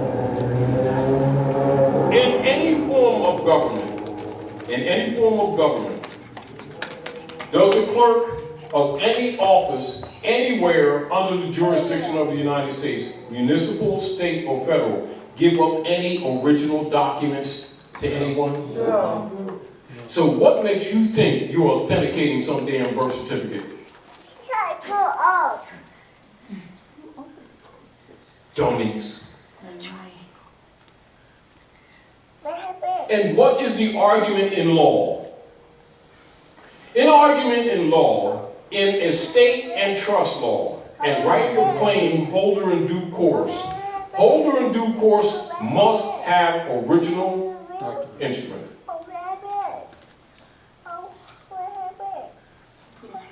These people are so dumb. This European knows it. He offer them a task and they start all over again. They'll be on the right path 2 months. And then offer them another task and they go, where'd they go? And it gives it, and then we keep sending this crap to the next generation. Why do you think we ain't fixing nothing? Do you understand? I'm not saying that we're not going to have problems. But the problems we have is for what we have not done the generation before. Take the hit. Save your babies. You understand? Save your babies. World's tired of you. World is tired of this nigger problem. They won't let you get wiped out if you keep it up. Hey, Islam. thank you. They are. As Islam, you mentioned earlier that there's going to be, we're going to lose, like it's going to be a lot of blood dropped. Is that the speculation for bunches of people who's going to be taken to these FEMA camps and? Well, that's their plan. But the Manchurians have intentions of interrupting that. But that's not going to stop them from doing what you call false flags and bloodletting with the dummies that keep on getting into these marching crowds and stuff. You know, that think they're going to get some kind of benefit, or think they don't understand the real history, they don't understand what they're operating off, and think they're going to appeal to their moral character, which it has nothing to do with what's going on. You're dealing with empire. You're dealing with the Roman Empire falling. And they're going to be snatching anybody. It's sort of like a beast or an octopus that's drowning that ain't supposed to drown. And the octopus in the water, he ain't supposed to drown, right? But he's drowning. And you swimming nearby. You look like a raft to them. You're going to put one of them tentacles on you and pull you down with them. You know, it's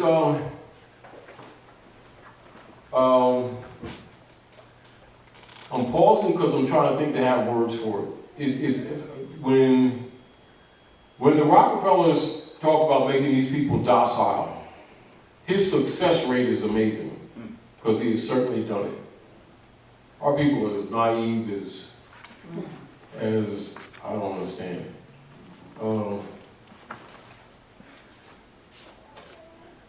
Right now, I'm lost for words, to be honest with you, which usually doesn't occur. Very true. As soon as you get on the phone with him, he takes advantage of the opportunity. You're on the phone for an hour, hour and a half. So yes, true. I'm really, but from a spiritual perspective, I see what I really don't want to see, and that's a lot of our people going to have to die. A lot of them going to have to die in order to make them accept the truth, because they just don't want it.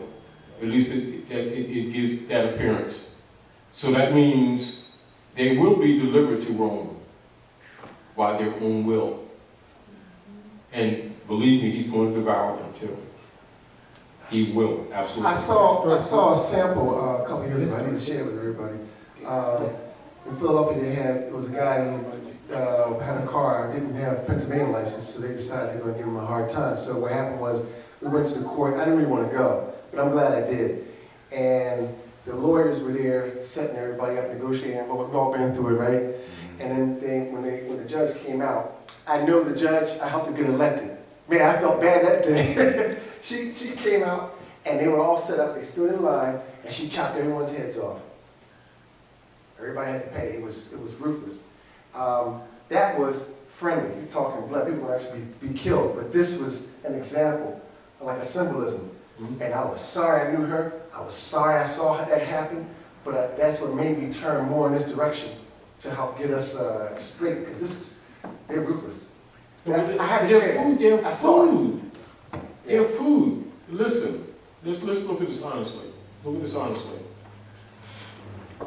What did Old Drawley say about us in the fall? The fall of the Moors. Part of the reason for our fall is because we violated our own principles and start doing things that, practicing those names and principles that delude to slavery, and doing such things to gratify our lower selves, but we don't want the price that we paid. Right. You know, let's look in the Bible, and then ask a few more questions, then we'll close out. 64, 65 in Isaiah. It says, I hold my hand out all the day long to a hard-hearted and rebellious people who are not called by my name. When they repent from their sinful ways, I will hear from heaven and heal their land. Is land not in the state? Is this land, L-A-N-D, sound like a cloud? No. Isn't the clergy keep telling these people it's up there in the sky on the cloud? Any afterworld type stuff? That's right. But the book says land. So they be saying, oh, we're in the world, not of the world type thing, as if they ain't got nothing to do with this. Meanwhile, they're taking everybody's coins. Because their gods are always broke. And the people keep falling for it. Every Sunday. You know, and all I'm saying is this. The Pope owns all the corporations. He's telling you that there is no encumbrance. He's telling you that the states are restored to the geographical. Is that not land? Yes. Americans and American state citizens. That excludes U.S. citizens, which are corporate.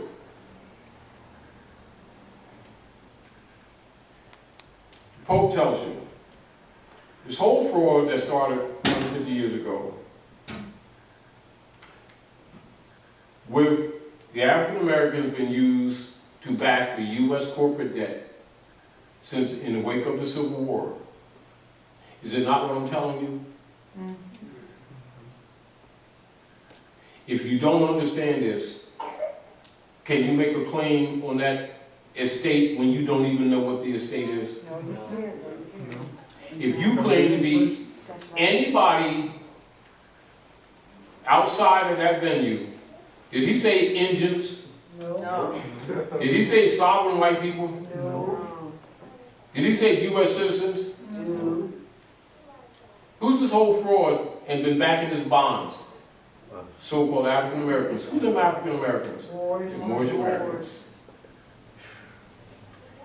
Who is therefore, by law, the heirs and the people of the geographical Americas? What is he telling you? Meaning, if the Pope is telling you, and these people keep on running after these programs, there is no encumbrance. It was created in a fraud. You can't get a positive out of the fraud. So the Pope who owns the corporation himself is doing what? Throwing them under the bus and telling you your estate is restored. He even writes estate in small case and uppercase. He even tells you the United States minor makes the distinction between United States minor and United States major, United States with a small u.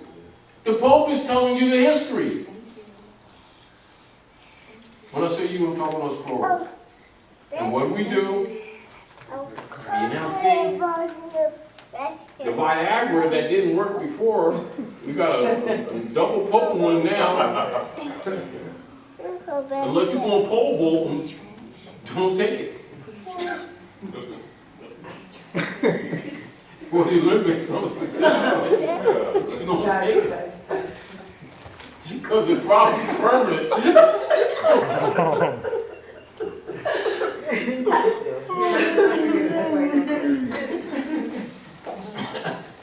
We fall for everything, I'm telling you. Anyway, any more questions? Yeah, not a question, but Give it a mic. it's not a question, but it's just like something that happened the other day. So we were doing our the proclamation. So as I said, we're like infants, we're just getting our bearings. So And let me say this to you. The reason we put that out there,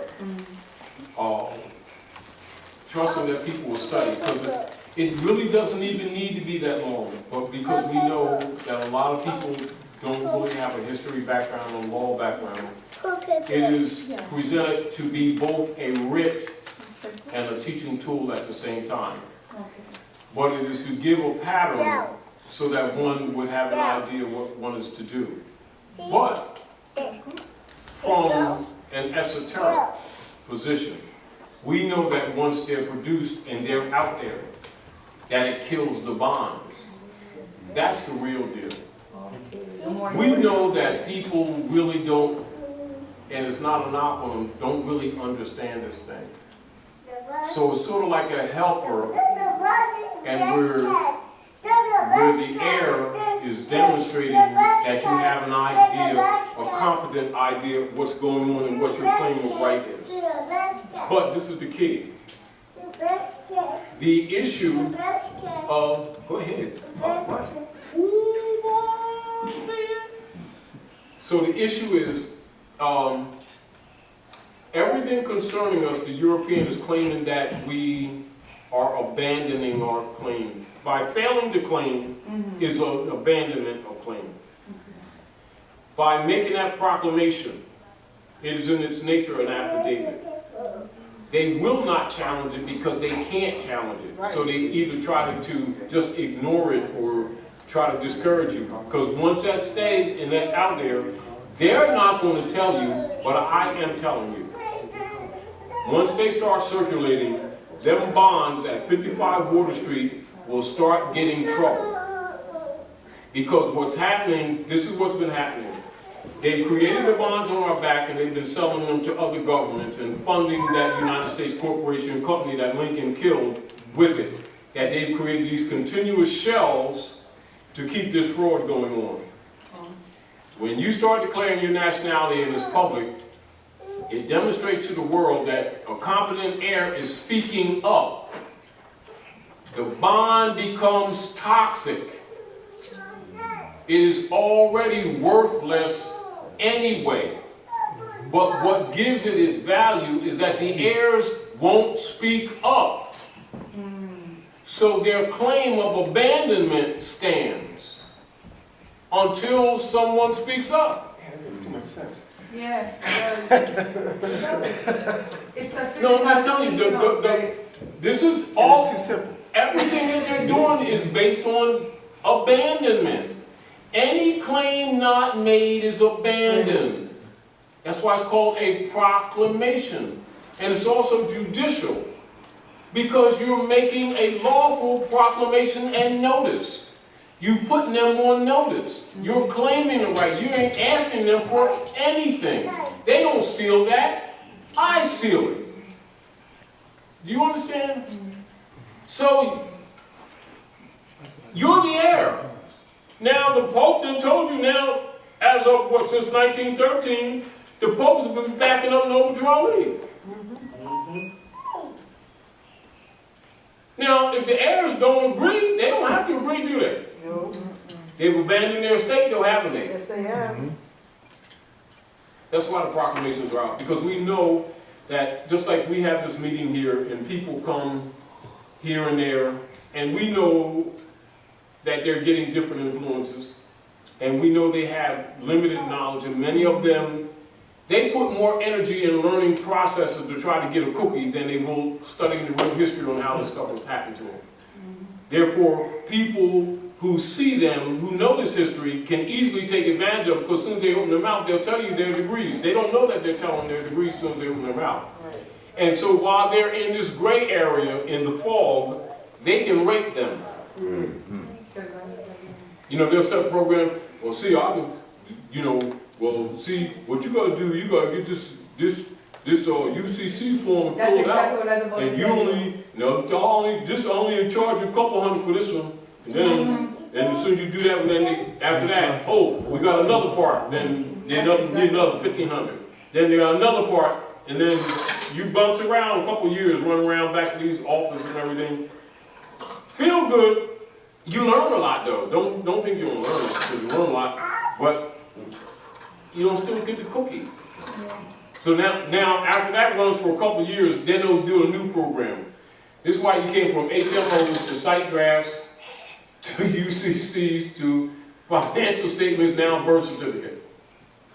But they're all the same thing, trying to get a hold of that Sister QB trust. They just changed the name for the same, it's just a different angle trying to get the same taffy. Meanwhile, the people in the middle, they getting a piece of your action because you ain't wake. You know, that's why I say, you know, you got a nice big taffy. Remember when we was growing up to get them little taffies, we get those swirly taffies. Remember those swirly taffies? And a nice wrapper on that's real big and everything. And you walking around with it and everybody trying to talk. Take the wrapper off. Don't take the wrapper off. Yeah, take the wrapper off. And then everybody, you know what happened? Same thing, you know, if you're taffy in the world of economics, do not walk through the mall without the wrapper. Because by the time you get out the other door, you thought you visited Jenny Craig and you didn't.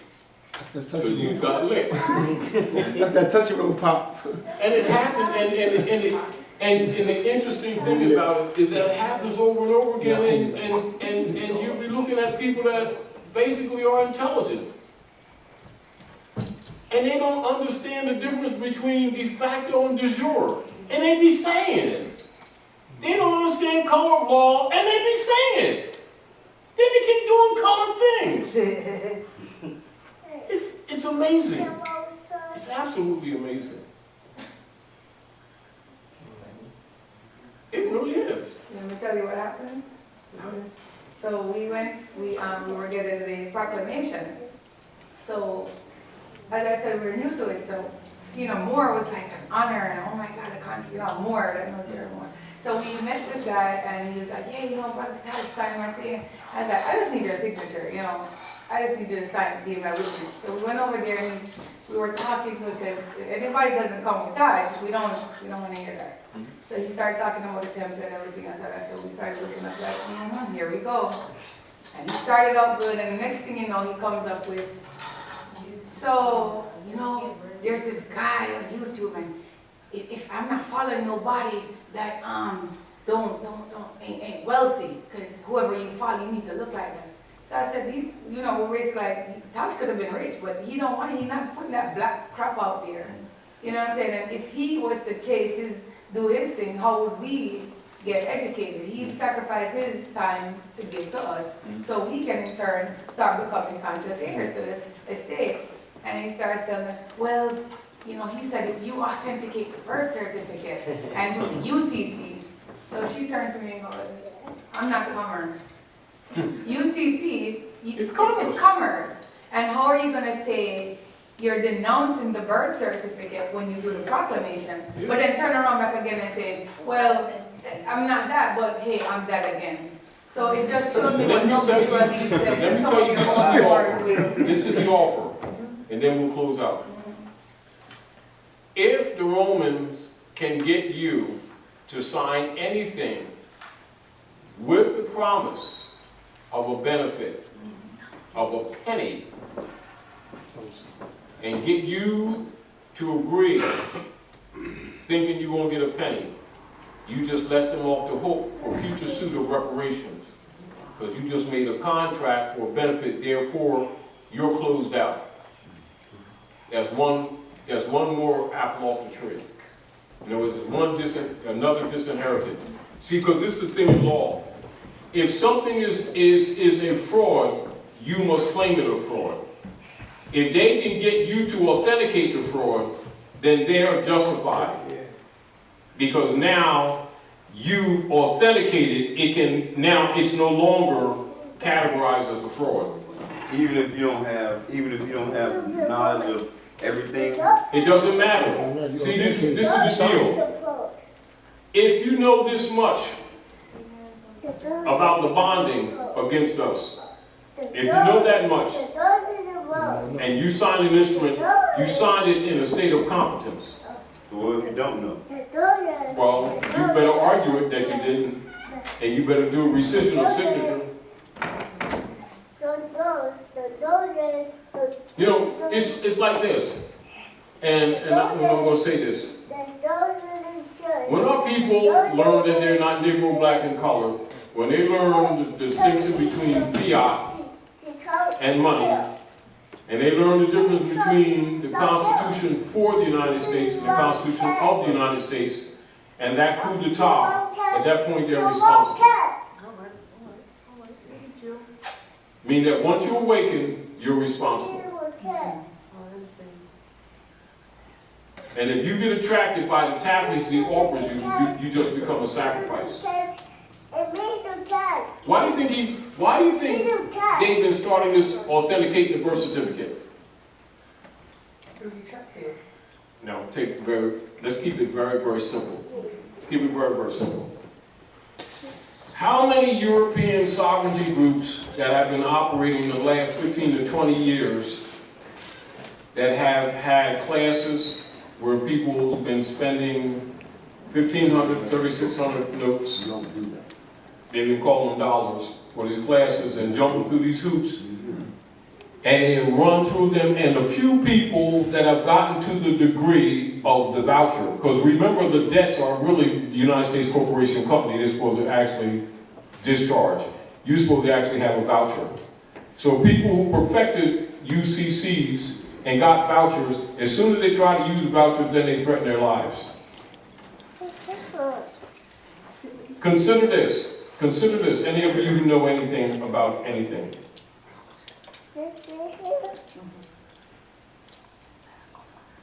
I can go back into dealing with Europeans and some Asiatics who've been dealing with these principles for the last 30 years, going back to when it was called HMOs. And then site drafts, and then also certificates sent to the transportation department, all this kind of stuff. But they're essentially different angles to the very same thing. Why has this been going on for 25, 30 years heavily, although it always went on before? Because it's been buying them time. And I'm telling you, with all the different operations and people who have been dealing with this instrument, I challenge anybody, anywhere, to show me 5 people that have perfected the processes and that is published. 5. In 25 or 30 years. Huh? Within 25 or 30 years? 5. Name 5. Including the people. Let's look at this. Let's look at this. And use your common sense, Dr. Nyland. If I perfected the process, whereas I'm dealing with the vouchers and I've captured the straw man, and therefore all it needs is my signature, why would I need 1,500 from you to get you started? That's like a man who just learned, that just has the ocean, talking about if you need a swimming pool, everybody that needs some swimming pool needs to bring a bucket of water to me. I don't need it. It's a headache. It's like a wheat farmer saying, in order for your family to be fed, you got to bring a loaf of bread. No, I don't. Please, I don't have nowhere to put it. People they're naive. They're like little boys and girls. A man who's achieved it all doesn't need that.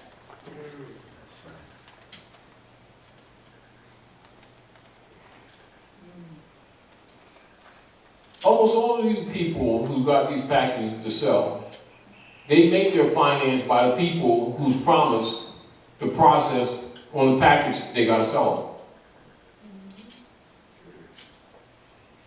And it's not that the process or the story of how these processes are supposed to morally and ethically take place. It's not that the card game doesn't read out like it's supposed to be successful, it just never is. And so now it's the birth certificates because they ran through the UCCs and then hit the wall so many times people have figured out it's a Ponzi scheme. So they got another angle, that's all it is. The same way it was before when it was HMOs, then it becomes UCCs. It's just the same Sister Q V Trust, the same transmitting utility. They just change the names and keep the same program on. This is all I'm saying to you. Anybody that knows anybody, name 5 people that's perfected the system. And if it's just, if it's just and it's for everybody, why aren't the masses already there? Why are they already there? And why is something that's so fundamentally right so complex? And why do you complete one cycle, then you wait a few months, you go through, jump through the hoops, and everybody screws you around, and then when you start getting some successes, then they boot you out or block you, and then now somebody goes, oh, well now, so see, you got that right, but now we got, and then they add something else to it, then you got to do something else, you got to jump through another hoop. The Pope is telling you don't have to jump through the damn hoops. It's a fraud, that's what the Pope is telling you. It's returned to you with no encumbrance. The fraud started over 150 years ago. You're used to back the U.S. corporation's debt. It ain't your debt. All right? Any more questions? And we got to get ready to roll because I need to get it. I had one more. You all right? Article 3 deals with the judicial powers. So I'm in the middle of a suit, and you know how we CC everything out to all other nations around the world. So I got a reply back from, let me read this, from the Supreme Court office clerk. So they said, in reply to your letter of submission received, I regret to inform you that the court is unable to assist you in this matter that you present. Under Article 3 of the Constitution, the jurisdiction of the court extends only to consideration of cases or controversies properly brought before it from lower courts in accordance with federal law and filed pursuant to the rules of this court. Your papers are here with the return. Yeah. So are they saying that I should take it to No, but they're account? telling you that they're not government. Exactly. So the now is... Meaning they can't enforce the Constitution because they're not damn government. And they're BSing you around. Now this goes back to you killing their bonds. This is why we tell people, start putting liens against their bonds. They're Dun & Bradstreet and their bonds. And this is back to even why Great Seal Order was set up to give people an understanding of the imperial divan, relevant section, the structure of government, the real history, come together. This is what your organizations are for. This is how the temples were supposed to be used. What is Act 1 of the Moor Science Temple of America? Chairman and moderator, which converts into what? Sheiks and Grand Sheiks, Assistant Grand Sheiks, are put in power to do what? Enforce law. To make law and to enforce law. Have they been doing it? No. What have they been telling the people that draw lead and teach civics, didn't they? Yeah. And they've been getting away with it happening. Yep. So now you understand why Great Seal exists? So now it's incumbent upon you, us, we, to teach others and to bring competent people together to get these things done. No different than we're talking with each other. Or we go, say with Haru, to a class Haru's doing or something like that, right? Or that him and D's doing. Then the people who learn under them become qualified to come together to take care of these things. Because no man's an island. And so, when you look at the charters, what does it say? USA, right? Yes. Unity, salvation, Allah. If the people would use the tools, put it this way, don't our people spend finance, time, and energy and service to deal with a lot of different organizations, and they do it dedicatedly for years? So it ain't like they ain't been putting finance out, and it ain't like they ain't putting time out. What happens is they keep putting their time and energy in organizations that actually don't deal with the real issue that injures them. That's where your problem is. So it's not about the finance or the time, it's about misdirection, isn't it? And proper allocation of both time and finances, isn't it? That's why Great Seal exists. However, you can't make people do what is obviously sensible for them to do because they won't stay dedicated. They want the benefit without the dedication. There's both your dilemma and your answer. So if you can get the people to stop being passive, this is why Drawley said, I want active Moors, not passive moors. Why? Because passive moors will end up being enemy to the cause.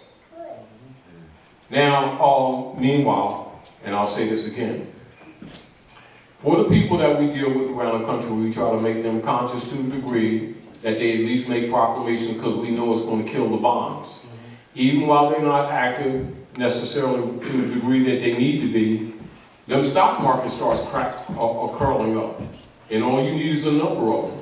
And so while we're going about our business learning, the European can't hold on to power because nobody wants to buy his derivatives or his bonds because they're dead. They're being choked. You don't have to capture them. You choke them. You need to know how to. Because you'll never get your hand on them. They will never give you an original anything. So why worry about that? Why jump around trying to capture something you're not going to capture?